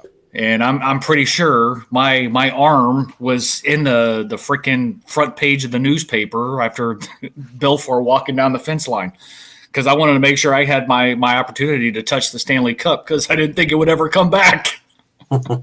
Nice. That's true. Well, like I was saying, hockey is in collectibles. Like I said, knickknacks before. It's really based on the teams. We have an item that is made for every team. Only 4 or 5 teams really get the good money. The other people are just like a wash. And it's really interesting how it goes. Minnesota for vintage is very high. St. Louis, Pittsburgh, Toronto Maple Leafs, Montreal Canadiens. Anybody else? Well, No love for the Islanders, no love for Detroit, no love for. It's just amazing the difference, because some of them go for 75 and the other one go for 10. Amazing. Large draw. Anyways, I'm sure it goes the same way with football teams and their collectibles. Oh, there's always those markets. I mean, Dallas is, you pay for the name for Dallas, you pay for the name in Green Bay, San Francisco, Pittsburgh, New England was a thing, and not so much now that Tom Brady's no longer there. Well, that's at least going to be fun for those of us who got fed up with that team too, because it's like, well, now you're going into a protracted period of you're probably not very good. Unless they stumble upon another. Because here's the thing, and I stand by this, and nothing happened this season has dissuaded me from this premise. My hate aside, Tom Brady as a quarterback was exactly the player that they needed for that system, for that team, for what they were doing for a long time. He was the perfect guy for that situation. But somebody who's sitting there and now discounting Bill Belichick afterwards is like, no, if I give him a good quarterback that he can work with. Cam Newton was just like a banded solution they just randomly threw in there. They're like, sure, Cam Newton, we'll try. But like Cam Newton is a shell of what he was at his peak. Could he come back? Maybe. But he wasn't in good shape this past year to play at a high level. But there's no scenario in which it could happen theoretically. But if randomly the New York Jets got bunked in the head and traded Deshaun Watson to the New England Patriots for nothing, Bill Belichick could make that work. And all of a sudden that team would be relevant again, and you'd be sitting there going like, wait, was Bill Belichick? It's like, Bill Belichick got a good quarterback. Like, a good quarterback who was making a terrible team at least look viable for a long time. So now if you can surround him with some actual ability, some weapons, and some players, magically they're good again. What happened? Well, I thought I caught like a headline of a news article through my Google News feed. And I could have, because I didn't read the article. Sometimes I do that. I'll read the headlines and I'll just kind of, but I'm pretty sure it basically was alluding at the fact of New England potentially looking at getting Garoppolo back. That is one of the ones that I heard, yeah. Okay, so I wasn't reading into that. I was pretty sure I caught that. Yeah. I think it would be interesting. Now, Garoppolo. Let me put it this way: there's a lot of because Belichick is in a different stage also because for him, he's a coach, but he's an older coach. He's not a young man anymore. But with that said, being a coach, he could keep going for a couple more years if he wants to. If his heart's in it and he wants to do the work and do what he needs to do, he could. I think on some level, at a competitive level, it would be intriguing to him to find a way. For all the credit Tom Brady gets, he parachuted into an excellent situation. Yes. Like there were a lot of components already there. He did his scout work. He didn't go to the New York Jets and make them a Super Bowl contender. That isn't what happened. He went to a Tampa Bay Buccaneer team that was almost 500 last year with a quarterback who threw 30 interceptions. So he's thinking to himself, okay, well, I'm not going to throw 30 interceptions. So immediately that's an upgrade. What do I have? Tons of weapons. Tons of weapons. How does the defense look? Pretty good. Yep. Huh. Interesting. So for him, it's like, well, I can come in here and be the missing piece for these guys. Yep. But there's a lot of other teams in the league where I parachute him in, and he's watching the Super Bowl on TV. He's not going to be there. So it's not every team and it's not every situation. It had to be right. In this case, it worked. Yeah. Yep. He's like you said, he's not going to go to the Jets and miraculously make them a winner. He's not going to go to Jacksonville and make them a contender. Now, would he make them a better team? Probably. But to the extent of what was there in Tampa Bay, absolutely not. Exactly. So it's one of those things like my taking away his credit, and as much fun as I like having it with the backhanded compliments, is that my taking away of his credit is that his previous 20 years gave me plenty of ammunition to take away his credit. This is his most impressive accomplishment for me because he won a game convincingly. There was no doubt who was winning this. This is not quite to the same degree. This is his 55-10. This is his one exclamation point. You are not winning this game. We're crushing you performance. So that's why I joke about, hey, congratulations, you finally won one. Good on you. This wasn't like a nail biter, a last second field goal. No, this was you guys took over, and once you took over, you never gave it back. Oh, and they could have scored again. Correct. If they wanted to. Correct. That is a signature performance. It took more than 20 years, but we finally got the signature performance. So, so fine. This one I'm giving you 100%. You got it. But I'm not ignoring the rest of it. All my criticisms from the past still stand. All of them still stand. So that's why I like to have fun with the back and forth with those guys. It's enjoyable. It is in fun for me because I don't have a horse in the race. Because being a fan of an NFC team up until this year, Brady was irrelevant to me until the Super Bowl. Why would I care what he does until the Super Bowl? If my team had been on the other side of it. Otherwise, the last 20 years, he's just a dude to me. He's a guy. He's there. So as a Packers fan, and I know you betted against your team. I did because I watched them play. Yeah, for reasons. Yes, logical reasons, Steve. Logical reasons. I want to pose this question only because when they moved up to draft Jordan Love. Yes, and it's like, oh my God, the world's come to an end. Green Bay fans are going to riot because the whole purpose and premise of going into the draft was to try and get him offensive weapons outside of Devontae Adams, right? Do you think if they actually would have done what they needed to in the draft, would there have been a different result when you no longer have to rely so much on Devontae Adams? Yes, 100%. Because the reason why I said my biggest takeaway from the Super Bowl was not the Super Bowl itself.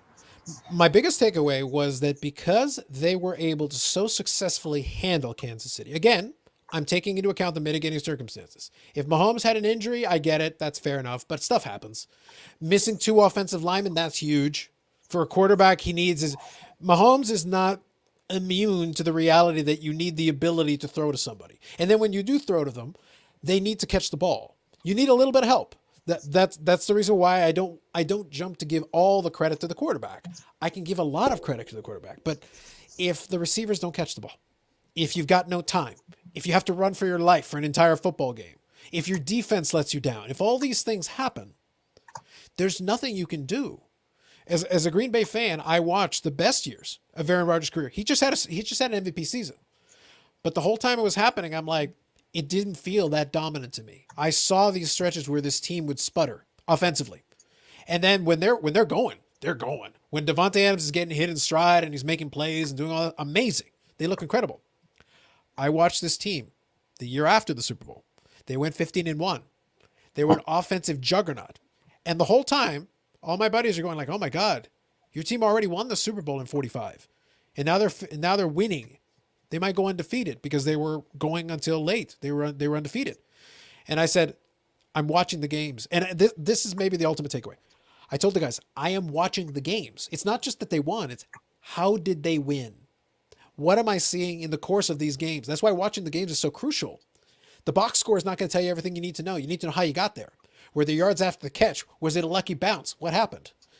As you watch the games, you start to realize they're putting up prolific points.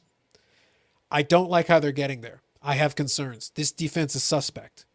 If they find somebody who can slow them down just a little bit, that's all it would take. Because all of a sudden, the train isn't rolling. It immediately goes off the tracks, immediately off the rails. Uh-oh, what just happened? But that's basically, so they played the New York Giants. The New York Giants know how to play the appropriate the appropriate type of football to derail a prolific offense. They did that. Mm-hmm. It happened back in 2007. The Packers were a pretty good offense that year. They were like, I think 13-3 that year. Well, Brett Favre, it was by the skin of their teeth. Brett Favre threw an interception in overtime, and that torpedoed that game. They went on to play the 18-0 New England Patriots And beat them. and beat them in the Super Bowl. Yep. They weren't supposed to do that. That year, the New York Giants beat the Green Bay Packers again, went to the Super Bowl against the New England Patriots, and beat them again. Stuff happened. It's an interesting coincidence. Both times it was against the Packers. Both times it was the same design, a great offense that had some deficiencies and certain problems. So I look at this team. They're doing it. Last year they got to the NFC Championship. They're there by smoke and mirrors, and I'm like, okay, we'll see. They didn't address a single thing. They ran it back. They were a little bit better. But I'm like, you didn't fix the problem, though. Like, the problem I saw last year is still here. Right. Yeah, like you got demolished by San Francisco at the NFC Championship. That's why it looked worse. This time you were more competitive. And you probably could have won if you had just had one more playmaker. Yep. Somebody to take advantage of one of the mistakes Tampa Bay handed you. That's why this is actually, in a way, this outcome makes it worse. Because I'm like, well, if I get this Kansas City team, I could beat them. If this is what I'm getting, it's like, oh my God. 10 years in one day after the previous Super Bowl, there could have been a second one, and it could have been on the back of this Kansas City team. And instead, Tom Brady gets to reap all the benefits. I'm like, come on, man. Yeah, that was the perfect storm this year. It was just bad timing. It happens. Yep. Hey there, 90s hockey collector. But it was one of, to your point though, like if they had actually tried to address the need, I would have felt a lot more confident in that game, because it would have been interesting to see, like, okay, you addressed the need, good. Let's fire all our bullets. Let's use everything we got and see what happens. Right. Buccaneers still beat them in that situation? Well, great. Congratulations, so be it. I would have given them credit one game earlier. But in this case, I couldn't. Right up until that point, the playoff leading up to that point, I'm not impressed. I'm really not impressed. I am super not impressed. And then again, Kansas City, it's like, okay, I'm mildly impressed. But they were mitigating a certain amount. But you know what? You got the job done. You got the result. It was convincing. It wasn't this borderline last-second drive thing. No, it was convincing. Well, and Kansas City also started beating themselves. Yeah. And, and I hate to always throw the officiating into some of these games, but it does make a difference. And it was extremely one-sided, that first half of football. Yep. Extremely one-sided. Not that it should make a difference to a certain degree, because most of the penalties that were called, I mean, they were legitimate. Mm-hmm. They were legitimate. But, at the same time, watching Brady play in a lot of these playoff games and stuff, it's, for whatever reason.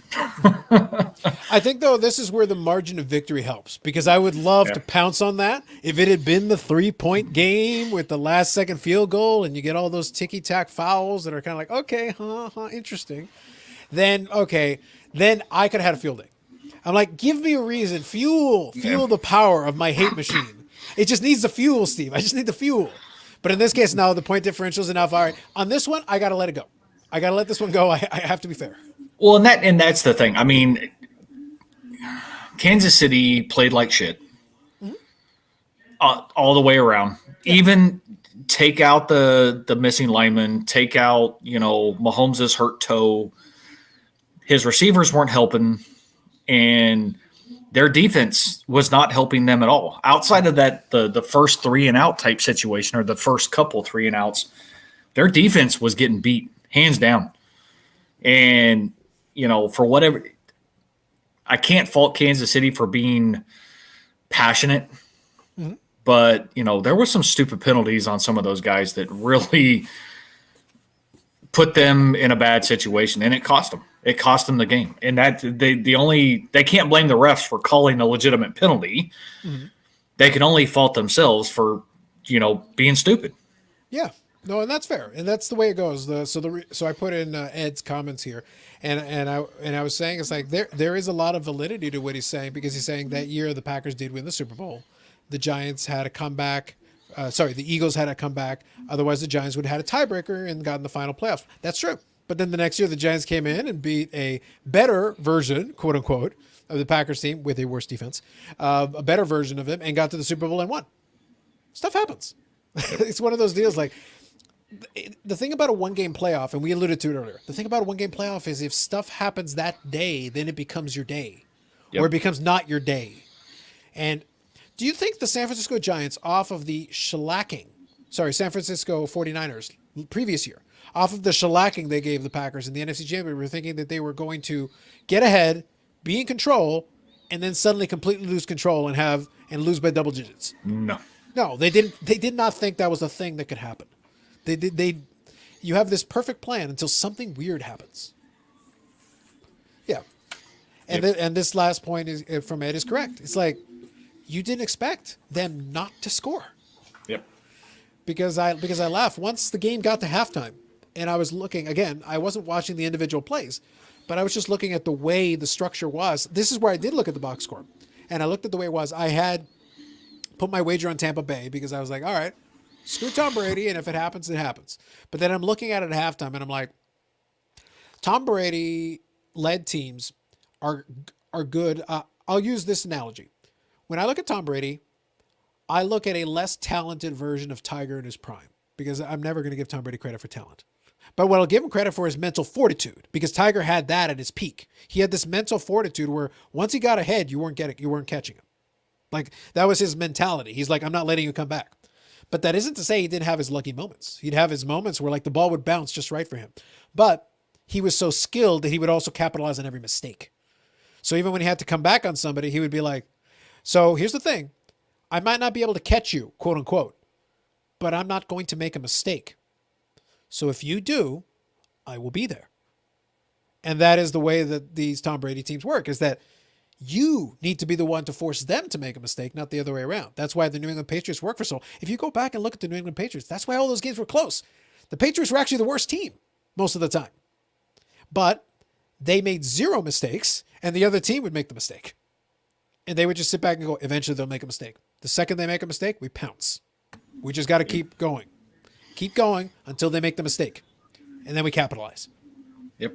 That's what happened in the Saints game. That's what happened with the Packers. Every time they made a mistake, they paid for it. They were not able to capitalize on any of Tampa Bay's mistakes.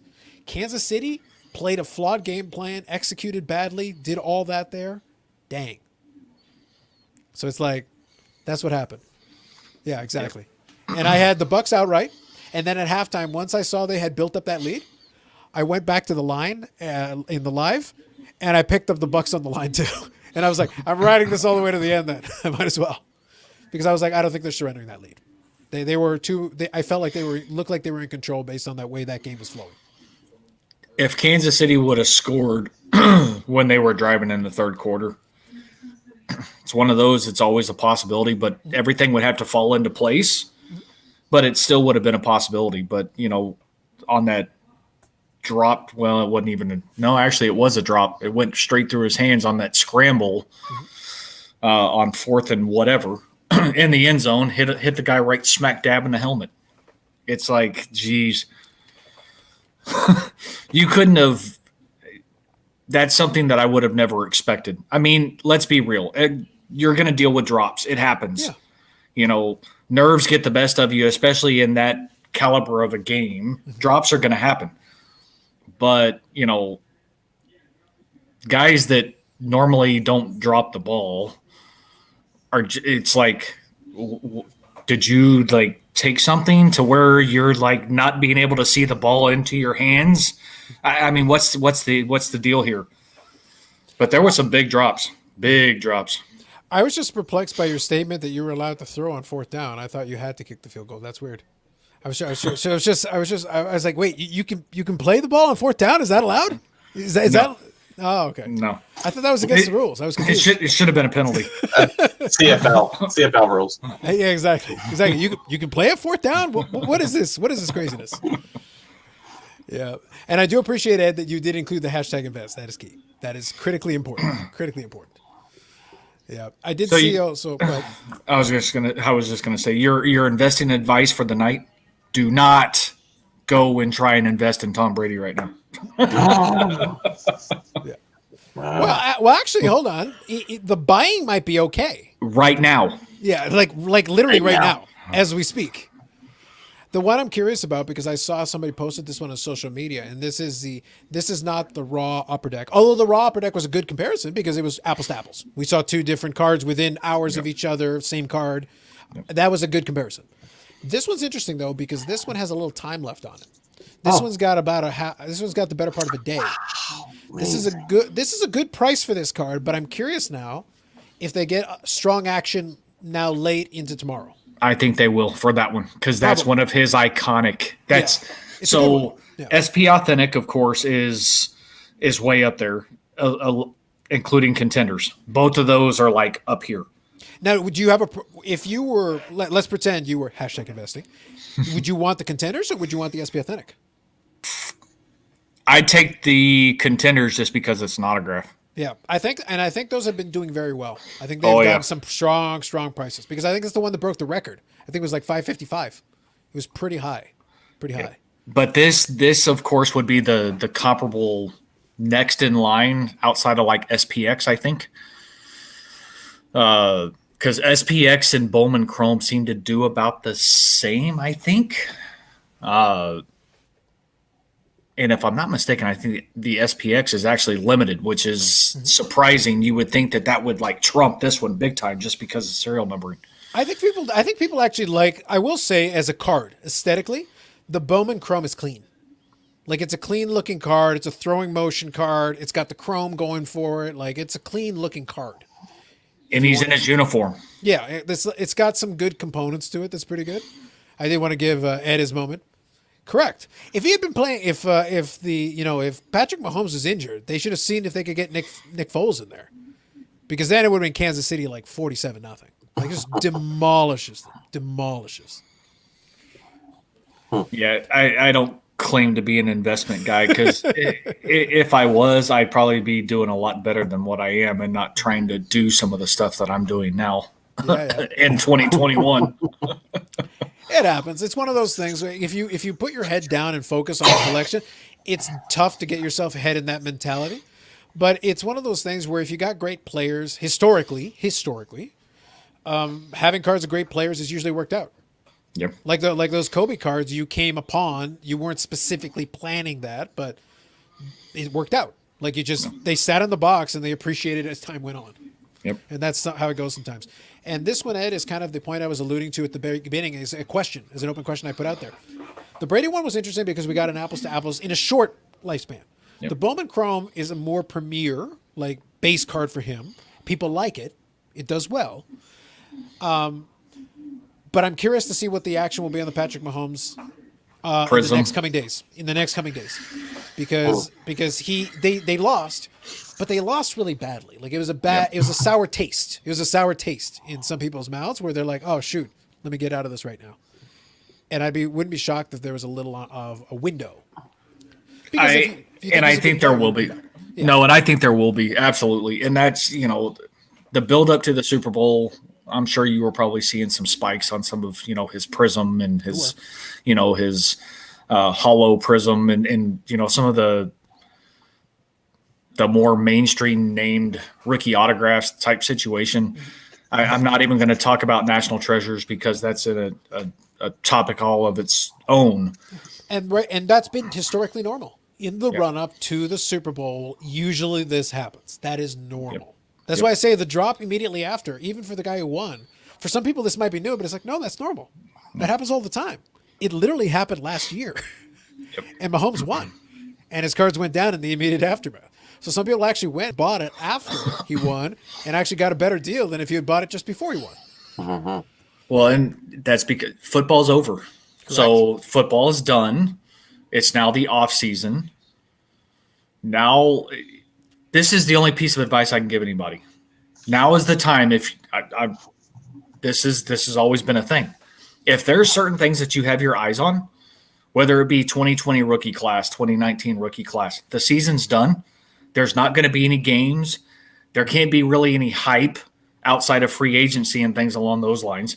But like Carlos said, you have a window before free agency starts to where is where you can probably find some of your deals. That doesn't mean you're going to get stuff for a steal. I don't think it's going to be cheap. I think it'll be cheaper than it was in the run-up.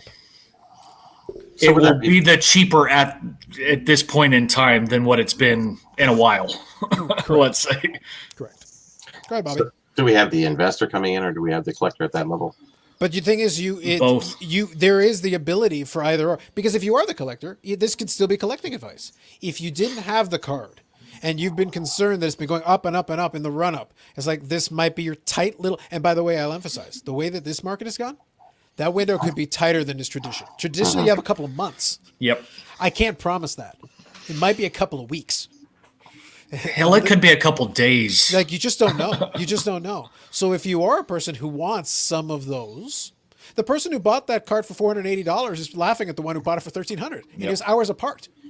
Yep. So, like, that was an opportunity.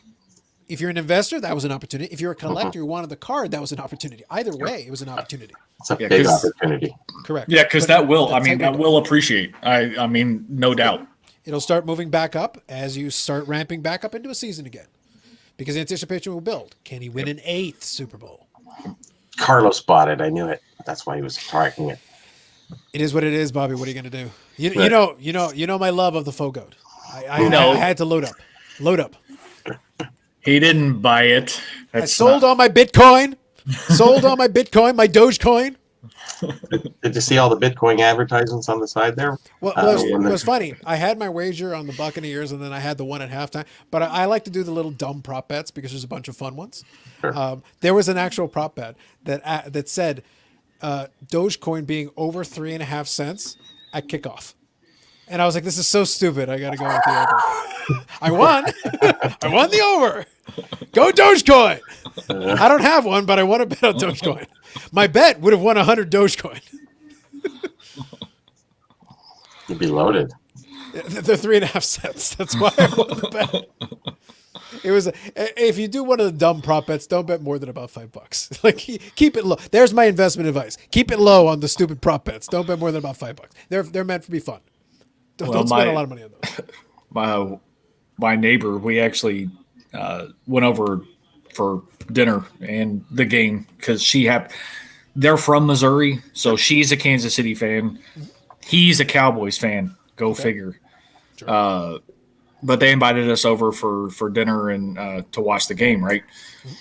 His dad ended up betting $100 on the coin toss and lost.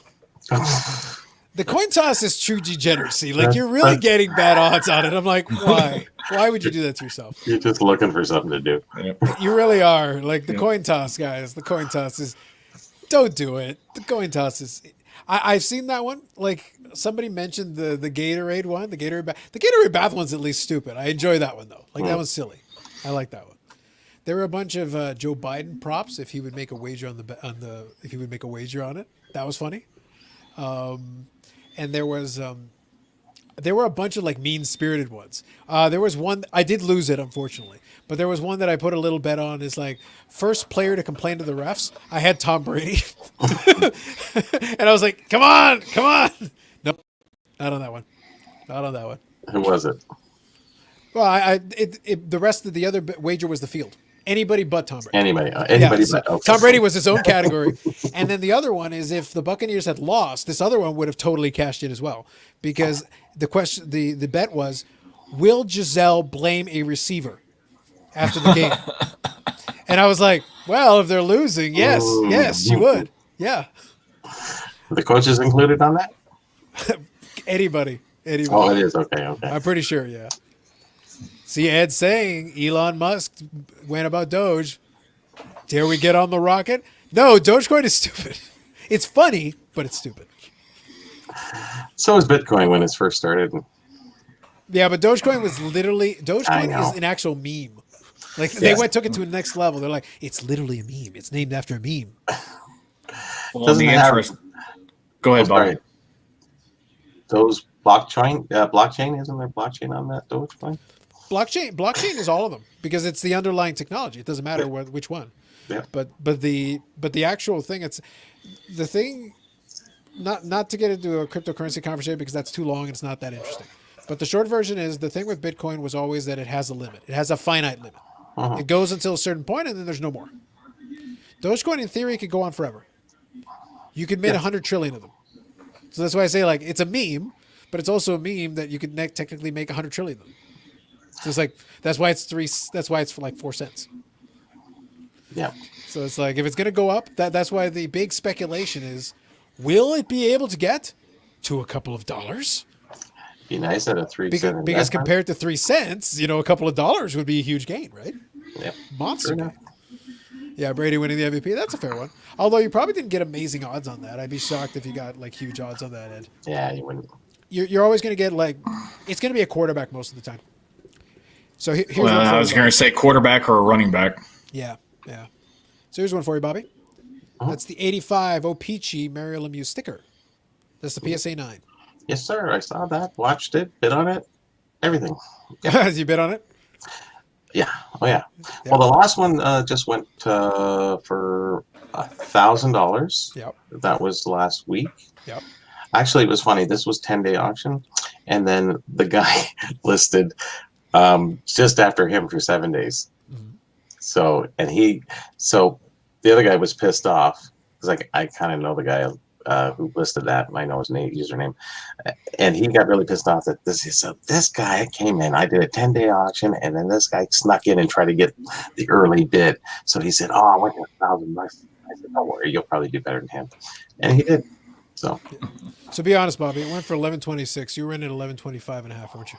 No, 650. Just slightly the underbidder. 650 as far as I went. There you go. Because the stickers have been going if Jordan sticker can reach, I'm enjoying Ed Cryptogriff right now. I'm really, Cryptogriff. Yeah, that should be your new moniker, Ed. That's what we got to get you. I'll get you on the show and you can talk about crypto. Okay, so almost 2-1. That's not bad. That's not terrible. I think plus 195 is almost 2-1. So that's pretty good. So stickers are setting records galore. Is there a lot of good stickers in the football? See? Do what? Stickers. Any stickers that are significant? Not that I can think of. Basketball, yes, obviously. Hockey. Yep. They did early runs of stickers in football, though. Like you're talking 80s stuff, right? I was taking a look. Yeah. I'm using 84. It looks like there is an 84 top sticker, Dan Marino. That'd be cool. What's it go for? Well, I'm just checking to see. I haven't seen too much on it yet. I'm going to take a look at completed auctions and just see.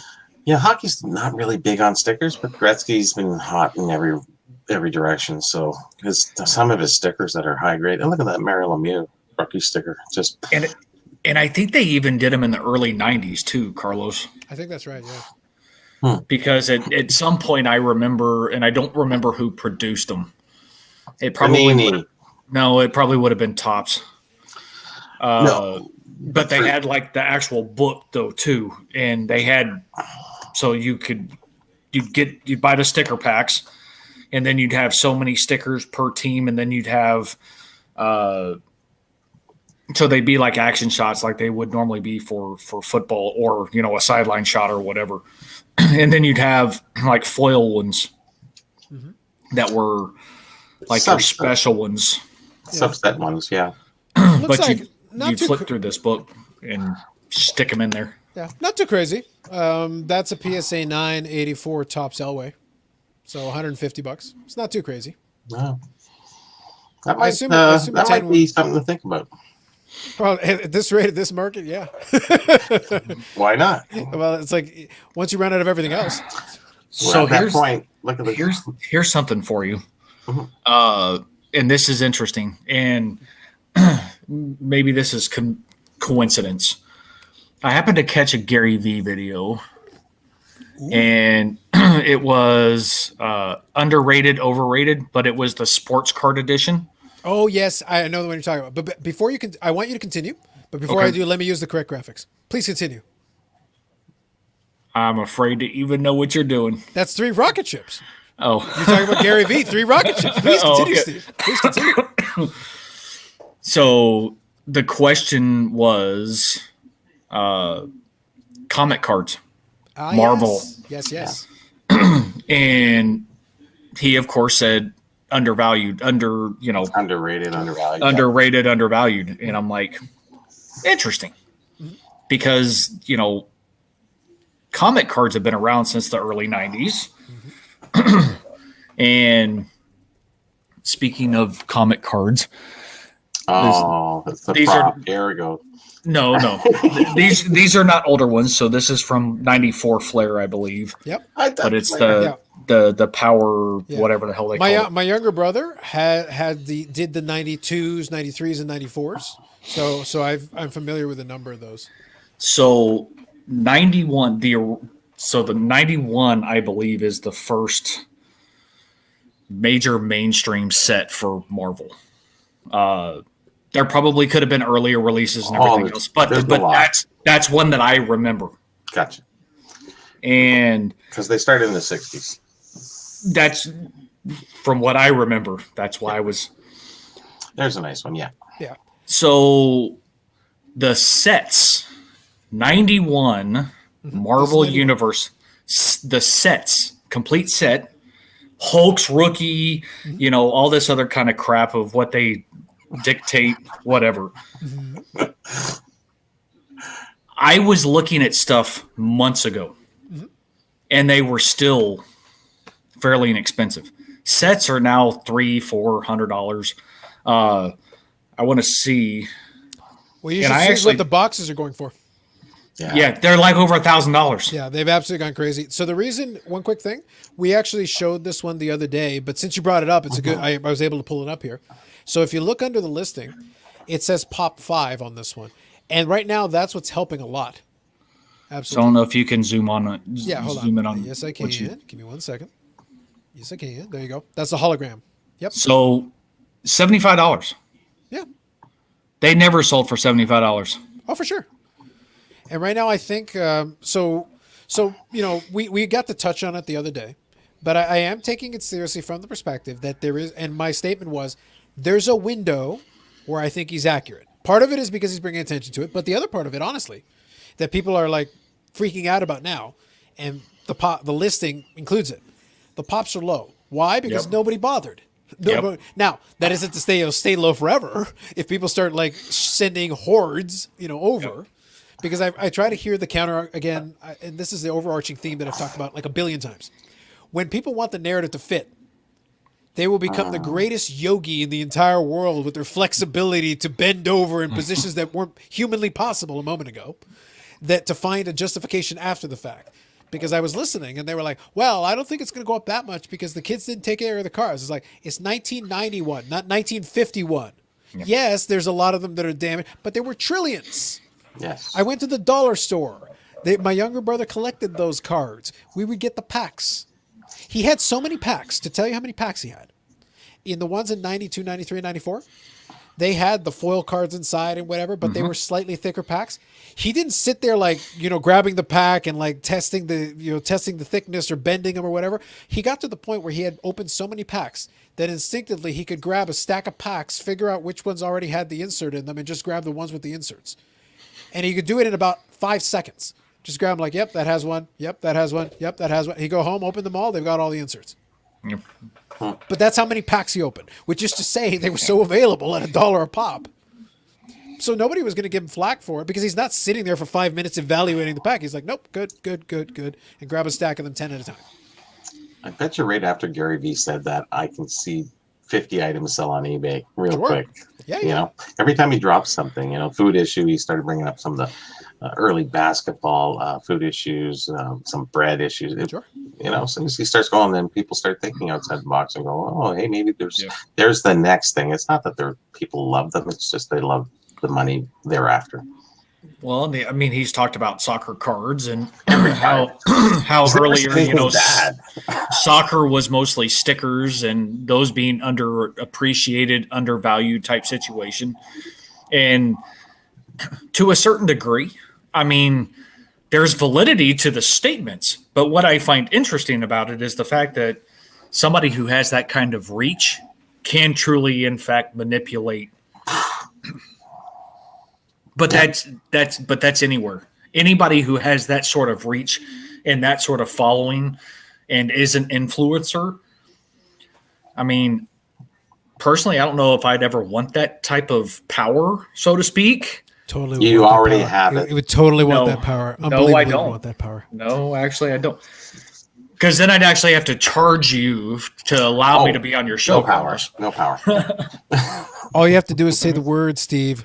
Dick Butkus. Oh, the best name in football. We can increase it 50x. Just say the words. That would be something. Done. Mm-hmm. Just make sure you got a stack of them first, but then right after, like, guys. I think it was Dick a question. Butkus. Wasn't it a question and answer, Steve? About Dick Butkus? No. that's always the question and the answer. Then Gary Vee, everything they threw at him. What do you think of this? It's underappreciated. It's going to go up soon. He never said anything bad about anything. No, there was for Luka. Sorry. He basically said appropriately. Yes. Yeah, for Luka, he's stuck in the middle. Okay, yeah.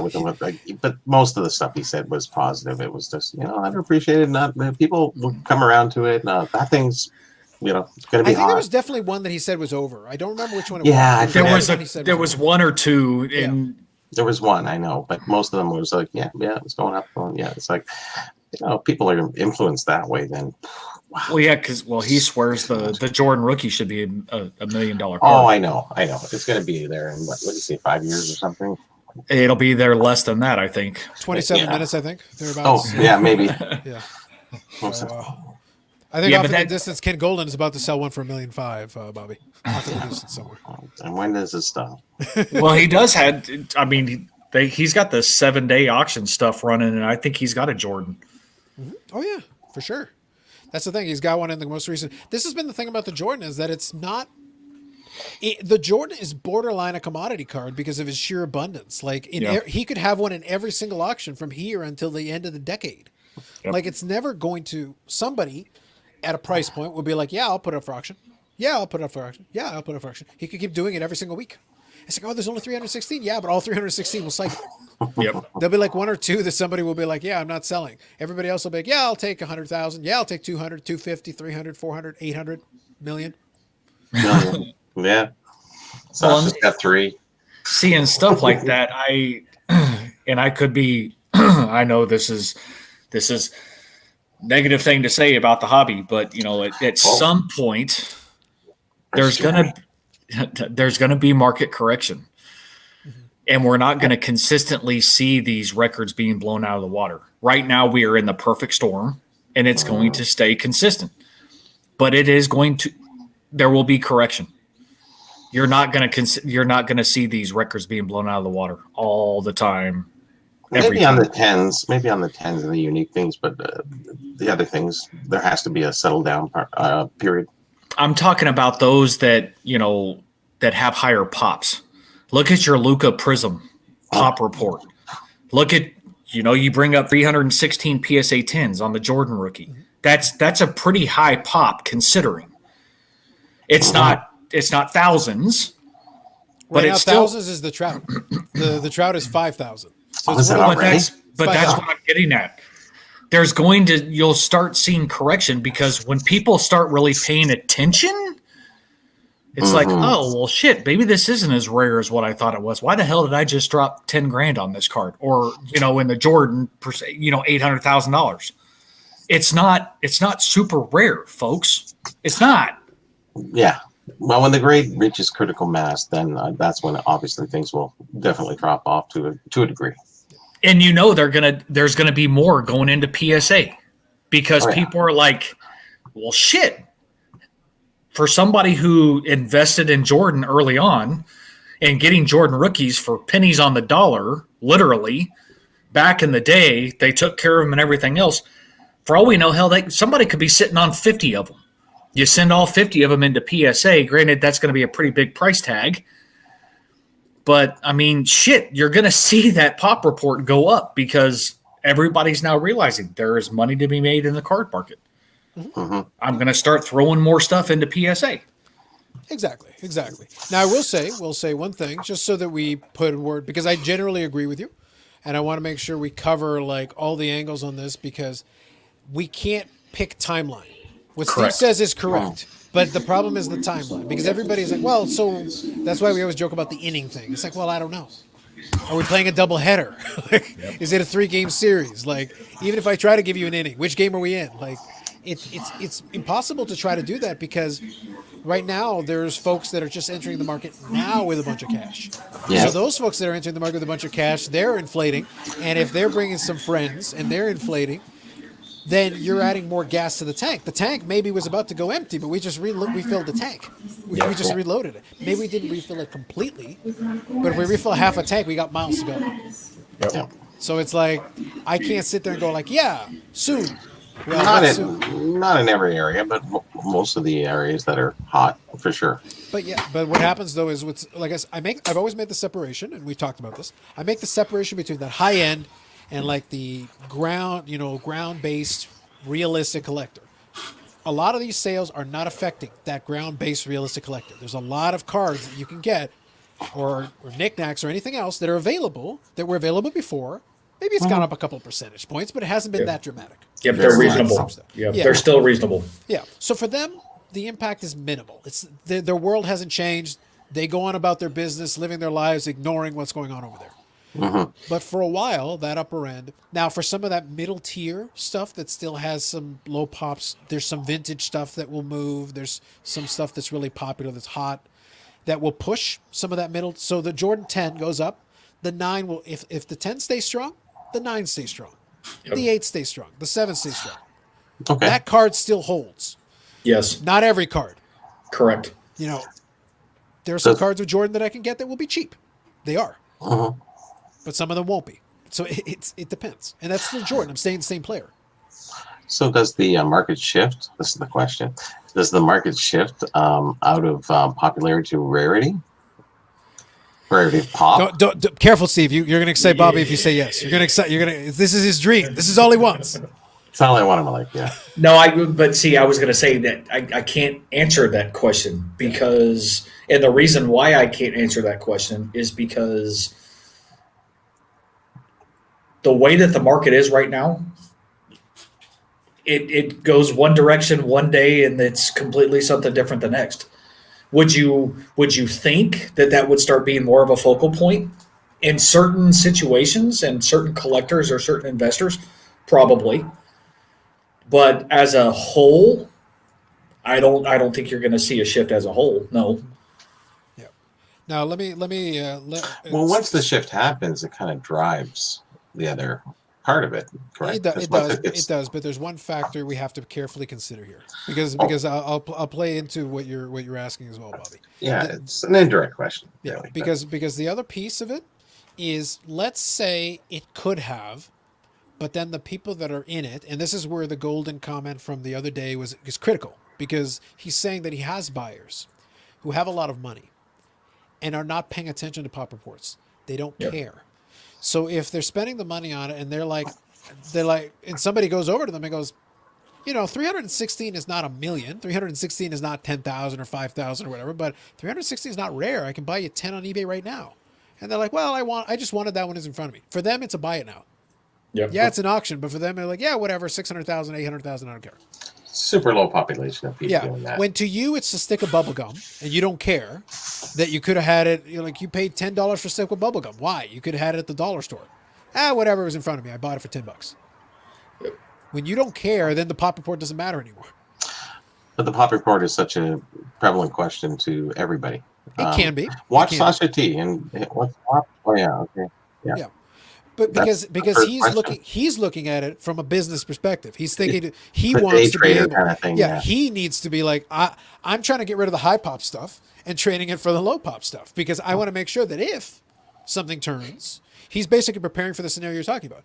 Yep. If it turns, well, it just so happens I have the low pop stuff. That's what I kept in my possession. I let you guys have the Luka Prisms all day long. I've got the Jordan autographs. I've got the Kobe autographs, the really limited ones, the super rare ones that the high-end collector still wants. So there's Mike. You answered the question then, really indirectly, right? Yeah. No, it's not like it can. Rarity will take over. For some segment of the market, it will be. There will be a segment of the market that's just going to hang in there for a while. Because the problem is these extra people that are coming in that aren't thinking it from the collector perspective. Correct. They're just buying stuff because they want it. And it's the name. A lot of it's the name. They don't care what it is. I'm just talking about the price of things, not the normal price of things. Those upper tiered things is more so than just a common whatever 7 of whoever. That's always going to stay there. Be a little flux up and down, but that's it. I think. But it's the name recognition. Yeah. And that's who you're seeing the vast majority of some of the stupid money. It's these names that are synonymous with these sports. Whether it be somebody from the 80s, from the 70s, that all plays into it. If you to put a different spin on things, the modern market is what's so. To me, it's more an anomaly these days because, yes, you have these names that are synonymous with these sports. Mahomes, Luka, LeBron, Giannis, some of those guys, and even on the hockey side, Crosby, Malkin, Ovechkin, those type of guys. They're in the modern side of the spectrum. And you've seen some of those go for stupid amounts of money. And that's because it's the name recognition. You go turn on SportsCenter, you're probably going to see a LeBron, LeBron dunk from their game. Whether or not he only scored 2 points or not, it doesn't matter. You damn well believe it's going to be on SportsCenter. Mm-hmm. You're going to see Luka's stats, even if he has 2 points and 1 assist, you better believe you're going to see that stat line for the Mavs game. So it's a combination of the name recognition, which is what I still find so interesting in the modern market. I understand the Jordans, the Birds, the Magics, in the basketball realm, the Kobes. I get it. I get the LeBron. I mean, he's transcended a sport, from his era.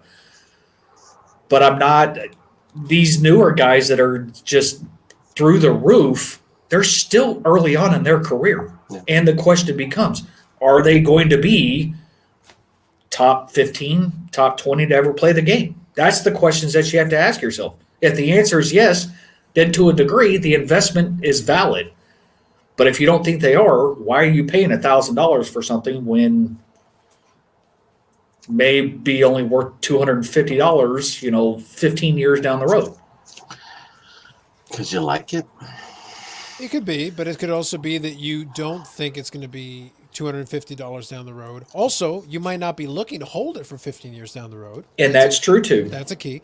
And then on the other side of the market for the top end, one other aspect that kind of plays into a lot of the themes, because even when Golden is being candid, he's still leaving out some details. There's certain pieces there. But one of the things he's saying without saying it is that to a certain degree, some of these buyers are paying these prices for no other reason than they want the prestige of saying they have the most expensive.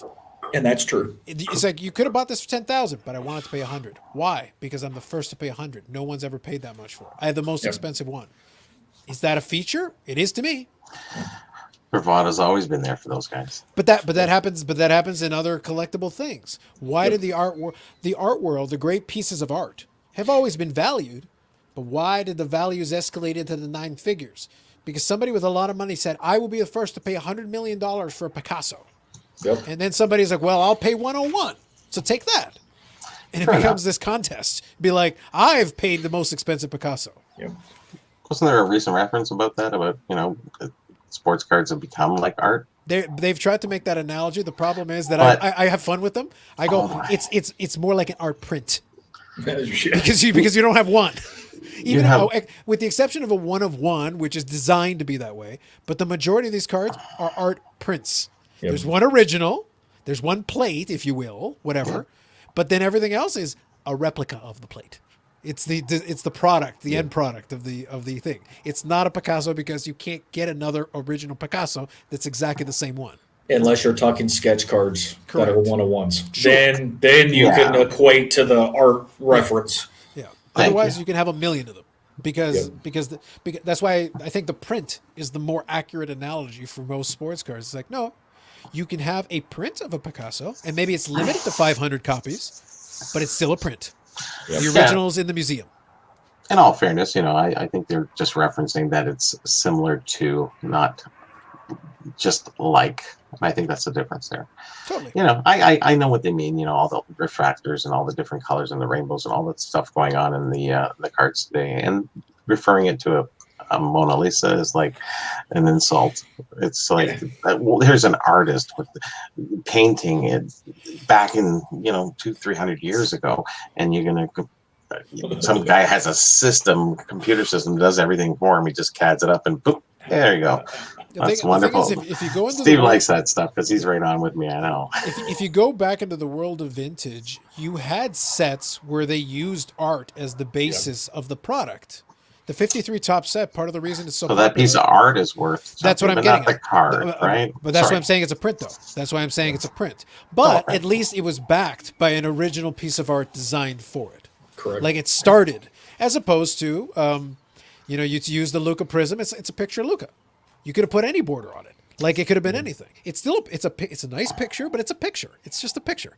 The 53 Bowman color, it's still a picture, but it was the first time they used color photography in that format. It has the distinction of being that. Yep. So somebody went through the trouble of curating and creating these pictures to use for this product. It was for that. The Luca picture could have been pulled from AP. They could have gone and picked any of them that they wanted. Or they did a photo shoot. Like, they have possibilities. But at least when you use an original piece of art in the back end, you can say that, hey, there is a real piece of art out there. If you go looking, you can find that 53 Topps Mantle painting because it existed. Oh. And that's the 1 of 1. That's the original. But the card still has the connection because it was the first run prints. This was Right. the first run where you could have it in your pocket, the pocket size version. And that was the closest you were getting, unless you were getting the original somehow. Yeah. Well, and Magic used to do that too. Correct. Because at least that's real art. That there is art that exists in the real world if you have the means and the funds to go get it. And the printing plates they included too now. So To a certain degree, yeah. At least that's part So of the those are process. kind of true. Yeah. Yeah, I actually had my wife buy me a Keldine bundle today just so I could open something. Okay. Nice. I used to collect Magic. I used to play it nicely. Well, you've referenced it, so yeah, I suspected that you had the background in it. Yeah. And it's one of those in which I've always enjoyed the artwork. Yeah. The game's too damn complicated these days. I'd like to go back to the old days to where it was very simple and easy to follow. But there's a certain part of me that still tries to go back to that, to where I enjoyed putting the sets together. Granted, I don't have a whole lot of them anymore because I'm a dumbass, but that's neither here nor there. But at the same time, that's at least a lot more readily available to buy. And for $42, you get 10 packs. I know my brother-in-law was looking to buy some packs. So he goes, how about something that, I see some of those cards going for 80 grand. I said, do you know how much those packs are? He goes, I don't know. I thought they were like $50 or something. I said, no, not anymore. So I bought him 15 packs of 89 each Topps hockey for $90. And I said, there you go. You're happy now. I wanted to open something. I said, what are you going to exactly 10? And then it's going to cost you too much to send it in to get $1,000, I guess. Isn't that $1,000 for a 10 now? For sake? For which one, sorry? Sake? 10? You're talking about the tops one? Or the Opeach? Yeah, tops. I think so. I think that's right. Yeah. And that thing you got in a 10, like, I don't know, last year for $25, $20. Yeah, but that's the way it tends to go. But even the ones that Steve's talking about is that you go to the original run cards. The Black Lotus was always like the iconic one. That was the big one. If you got the early ones and it was in nice condition, it was always one of the big cards that sold for the big bucks. And there was an autographed copy that sold for $250,000 at the end of 2020. That's amazing, isn't it? Yeah, but then it was eclipsed by Charizard, first edition foil Charizard. Yeah, but I think an unsigned Alpha Lotus graded PSA 10 actually surpassed the 250 mark some time ago, though, too. Probably. And there's a BGS 10 out there that somebody's asking 505 for. Wow. They're asking, like, you can ask for whatever you want, but Right. but they look at BGS 10 and they say, well, BGS 10 is a little tougher than the PSA 10, so we'll give it a shot. So if you want a piece of nostalgia, regardless if you give two shits about Magic, there's a Magic channel. It's called Open Boosters. Mm-hmm. And this guy actually kept a lot of his older packs. So for the last couple of years or whatever, he's opened Alpha Boosters, Alpha Starters. And we're talking about normally those would sell for tens and hundreds of thousands of dollars, mind you. Okay. Yeah. But I'm pretty sure he opened a starter deck from Alpha and pulled an Alpha Lotus. Yeah. Live on camera. Yeah. And I think it was one of those ones where he had a total freak out because I think I saw the video in question. Because it's this weird thing, Bobby. So, like, to put it into the sports card parlay, and so you imagine if somebody had just been sitting on a bunch of 52 tops, high numbers. But to you were in on it at the original price. You know, not that much. But in today's dollars, it's like, it's worth a lot. So then you open the packs and you go pull the mantle. It's a big card, but it's like the box is probably worth more than that. The actual box. But you still did well. Like, you pulled the card that you were trying to do. But then I guess if you're in it for so little at the time, and for Magic's 93, it's not like 1952. I remember it's 93. when it came in, yeah. Yeah. So for you're in it at the price, at the original retail price, but then you pull this card, the box was worth so much more, but then you pulled the iconic card. I guess what's the price on the experience of being able to, and you put it on tape. Yep. So the record is there. It exists. You did it. Yep. And he's pulled all the Power 9 out of Alpha, Beta, and Unlimited, which prior to YouTube, that wasn't a thing. So, I mean, it's going back in those years. I didn't open any Alpha, Beta, Unlimited. I started in Revised, which was 94. But, you know, I saw Alpha, Lotuses, Beta. I mean, card shops had them. Yep. And, you know, for almost nothing in those days, $30-$40. But, you know, as a kid in high school, not working, so to speak, $30-$40 is a shit ton of money. Yeah. And that's the way it always works, because for the people that look back at nostalgically, they're like, well, actually, technically in 94, you could have bought it for $30. Yep. It's like, well, I didn't have $30 at the time.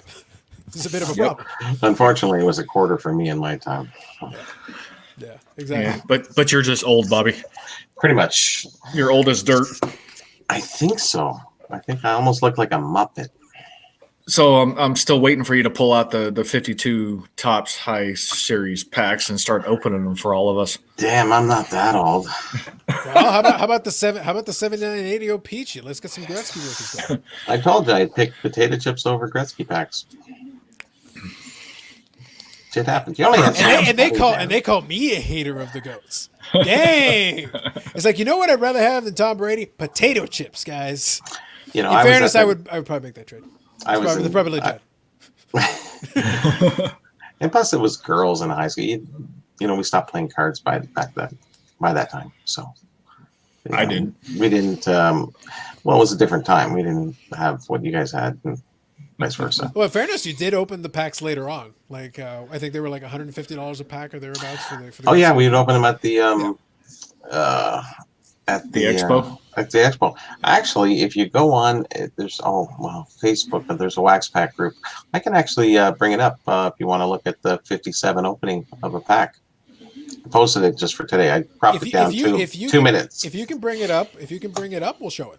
Okay. And then we'll kind of wind it down because I've just- actually enjoyed the discussion. It's actually been really good for an impromptu stream. It actually was really good. I enjoyed it. Why don't I just play it from my computer? I can. That's drop what I it mean. from Like if my you can phone. bring it up, then yeah, we can definitely do it. Okay, I'll go find it and I'll share the screen. Sounds good. So guys, we'll get any last kind of questions or thoughts. I know, Wester Crypto Griff was having his moment in the sun. He's having it. I'd really like to see your crypto video, Ed. I think that's the next logical step for you. Maybe a spin-off channel. Who knows? Ed Crypto Griff has a bit of a ring. Has a bit of a ring to it, Yeah, but you need to charge him for that marketing. Exactly. Well, the problem is he'll pay me in Doge. That's all I'll get from him. Just all the Doge I can take. I'm like, what am I supposed to do with this? Damn it. It's still 4 cents, Ed. Doesn't matter how hard you've been pumping this thing. It's still 4 cents. Oh, man. All right. When you're ready, I'll put it up. Just let me know. Okay, 1 second here. But no, it's good, guys. Appreciate you coming on, Steve. Here we go. Let me get that out of there. It's ready to play. See, Now we I are gotta using share time my control, screen. guys. We are using time control. I was really like, I was literally joking with Dave for the longest time. And I was like, I should do it. And then finally I was like, screw it. It's Sunday. Let's do it. Why? Yeah, I got the notification. I was like, oh, so he decided to do it after all. I just kept looking at it. I'm like, there's really no reason for me not to. I gotta get my backhanded digs at Tom Brady somehow. And I was debating on whether or not to join, and will actually say anything in the comments. Yeah. And you know why I put my comment though? Did you catch when I actually made my comment? I think I saw the comment. But I don't remember what exactly you wrote. What did you write on it? It was Oh yeah. and it was in reference to Dave being on Friday. And I was like, Yeah. wondering if I'm going to get the invite this time because we were hoping to do that one evening and it just didn't work out for either one of us. Yeah. Well, the Dave one that we're working on is that he wants to do his own spin on the 90s cards. So I'll send you the invite. You can pop in and we can chat. Because what's going to happen is we'll talk about it for a little bit. We'll do the usual thing. We'll talk about it for a bit and then we'll talk about other stuff. And then it's open to whatever. So I have no qualms. I think that could be fun. We could definitely do that. Okay. So go ahead, Bobby.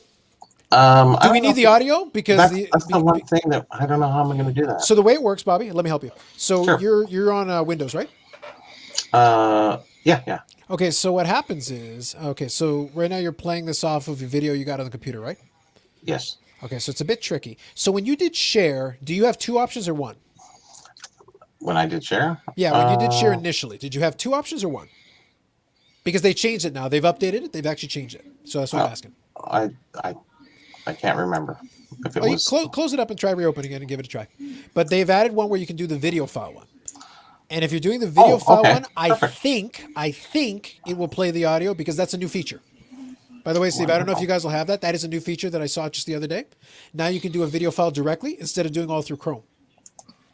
Which is actually really cool. I think that's a good feature.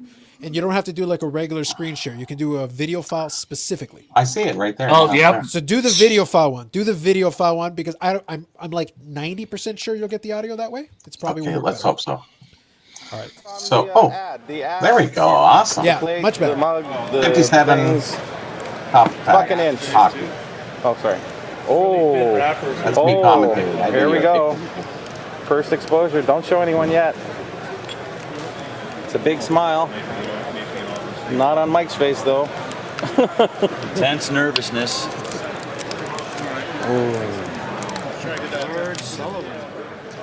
I just turned down the volume just a smidge. No shaky hands. No shaky bakey. Is this going to be Gordy Just grab the 3. or Bobby? I see Terry Sawchuk there, I think. Oh, the Sawchuk Sawchuk is is stuck stuck. on the back. No. Oh, Mac goalie on the Daddy's planet. sister. Besides you. Oh, well, goes without saying. Just leave it, Mike. Leave it, Mike. Do it at a later time. Put it in the Nice and freezer. slow, nice and slow. I think it's Iserman. Pull it This down. could be. Who's the first one? All right. Anybody got a clue? Come on. Who's collecting the set? You got to know who the This next is card 1957, right? Yes, it is. Chris Chelios rookie card. Let's go. Might be Here we go, Nano. here we go. Sawchuck and Nick. Somebody. Worst group breaker ever. I couldn't see that far And the away. final. Gordy. Gordie Howe. Oh, it is. It's Gordy Howe. Wow. It's a Gordy And the Howe. Terry Sawchuck in the same pack. God. Oh, That's strong. look at that. That's strong. Holy Joe, look at that. Gordy Howe. 4 cards. Oh, That's back it. to back, guys. Look at 1957, that. You Steve. don't get to- 1957. I think that's a fix.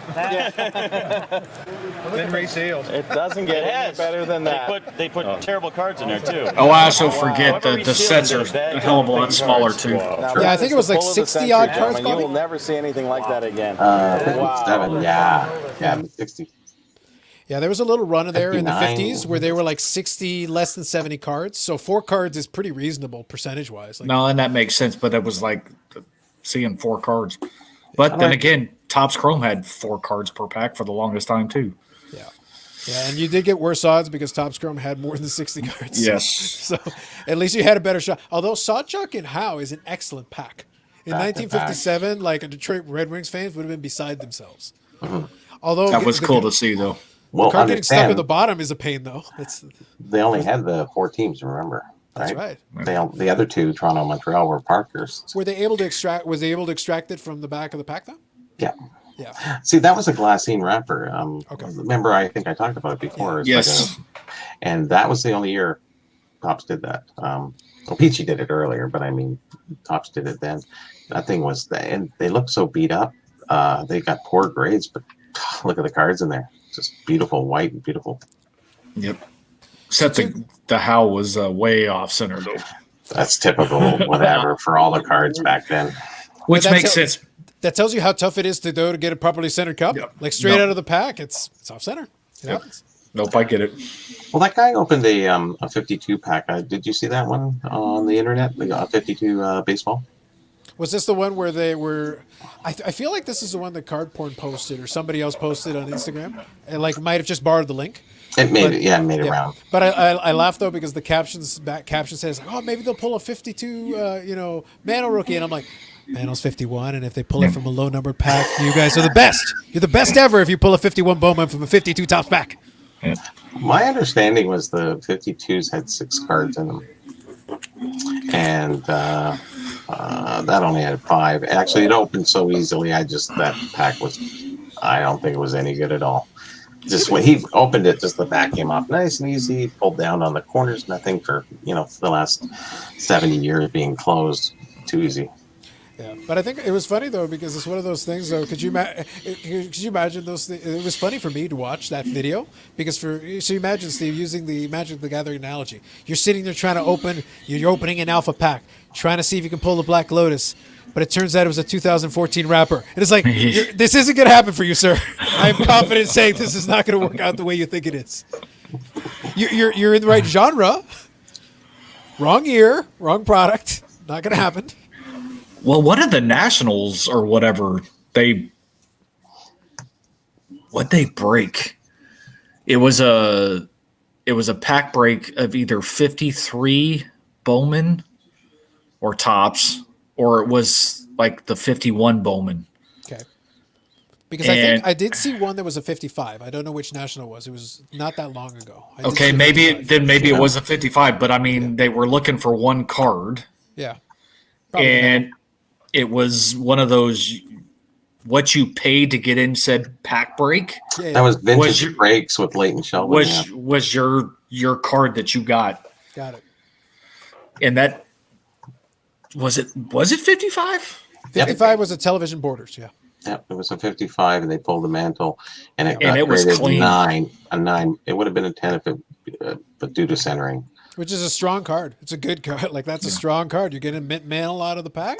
It's a pretty sweet deal. But to see that live was well, not live, but to see it recorded was pretty sweet though. Yeah, I know that was really good for them.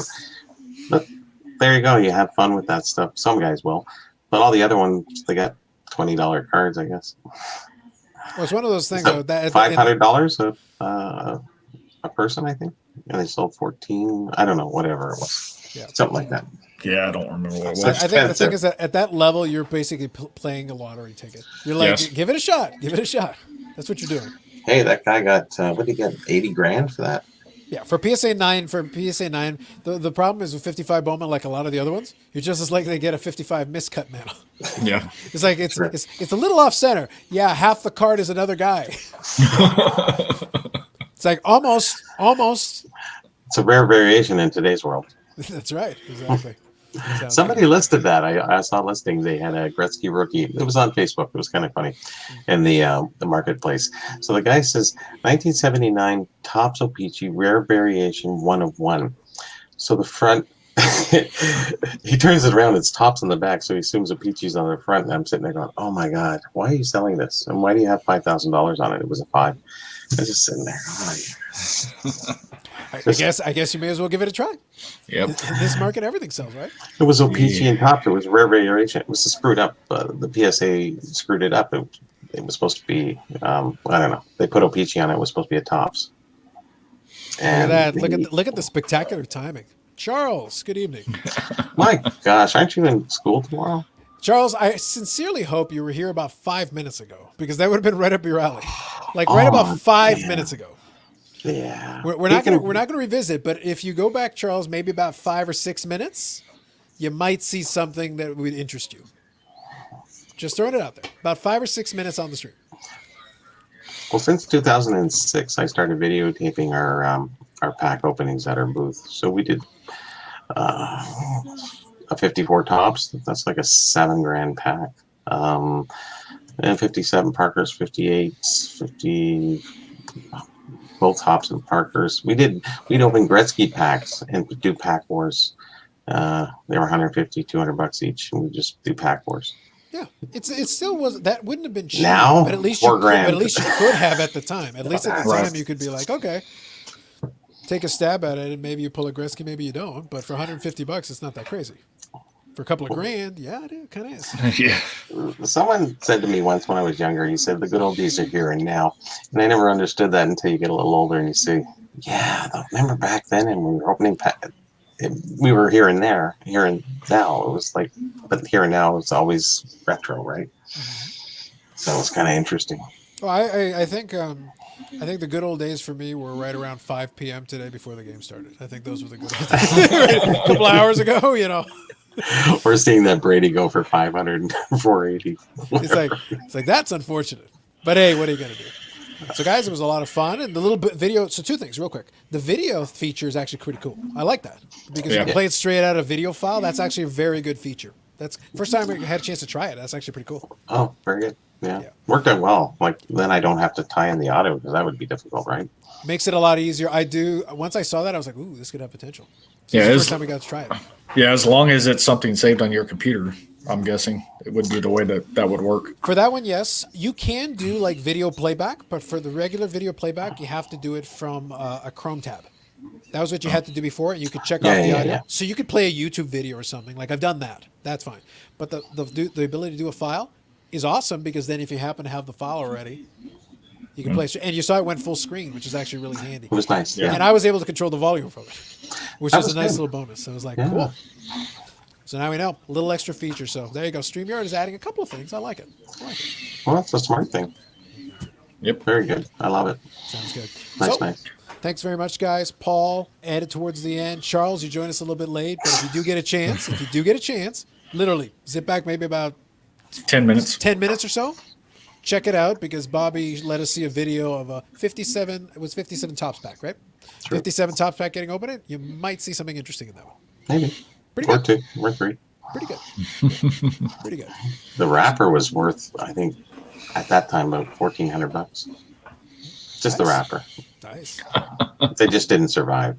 That's that year. The next year's worth 300. Well, but now you know. But now you know, Steve. If you go in, you send them the Kobe's to PSA. It takes 6 months to a year to come back. By the time it comes back, the Kobe's are like $350,000 each. That'd be nice. You should be able to open a pack. That'd be pretty sweet. You'd probably do that. I think I'd rather invest in a new house. But you got so many at $350,000 a pop. You'll have a couple extra bucks laying around. I've only got 3 tops. That's only 3. Fair enough. All right, so have yourself a good night, Paul, and definitely check it out. It's like I said, it's you didn't miss it by much, just a little bit further back, and you can replay and then continue from there. So thanks, guys, for the impromptu stream. It's been a lot of fun. Yep. We've actually had a pretty good chat, had a little bit of fun. I got to poke some fun at the faux goat's expense. Yes. He will remain the faux goat to me forever. He's still got to catch Joe Montana. 3 more before we even talk this conversation. Anyway, sounds good, guys. So enjoy the rest of your Monday. Have yourselves a good week. And last thing we'll do real quick. On Tuesday, there will be 2 shows on. If Amit wants, he can pay for his plug. Steve Insert. I already gave him a free plug. The first one was free. After that, he's got to pay for it. So on Tuesday will be the Insert Revolution podcast. Steve and Dave will be hanging out and chatting at 8. And then I'll be hanging out with Dave on Friday. I'll send an invite to Steve. We'll hang out. Usual thing, guys. Usual thing. We'll hang out. We'll chat. We'll talk a little bit of 90s cards because Dave definitely wants to talk. We'll figure it out between then and now. And then we'll chat about whatever happens to be interesting. Hopefully, maybe Ken Dolden will light himself on fire or he'll do something else crazy. He needs promotion. Like, the man needs promotion. He needs to do something. He's running out of things to do. He can only show us so many LeBron, logo mans and stuff. Eventually, he's got to do something. Yeah. Who knows? Maybe he'll auction off Tom Brady. He'll just buy the game. He's got to do something to keep it exciting. Otherwise, people will get bored. Ring and all. Exactly. You get the whole thing, guys. You get the whole thing. Anyway, have yourselves a good night. Enjoy your week. We'll catch you later. Okay. Good night, guys. Good night.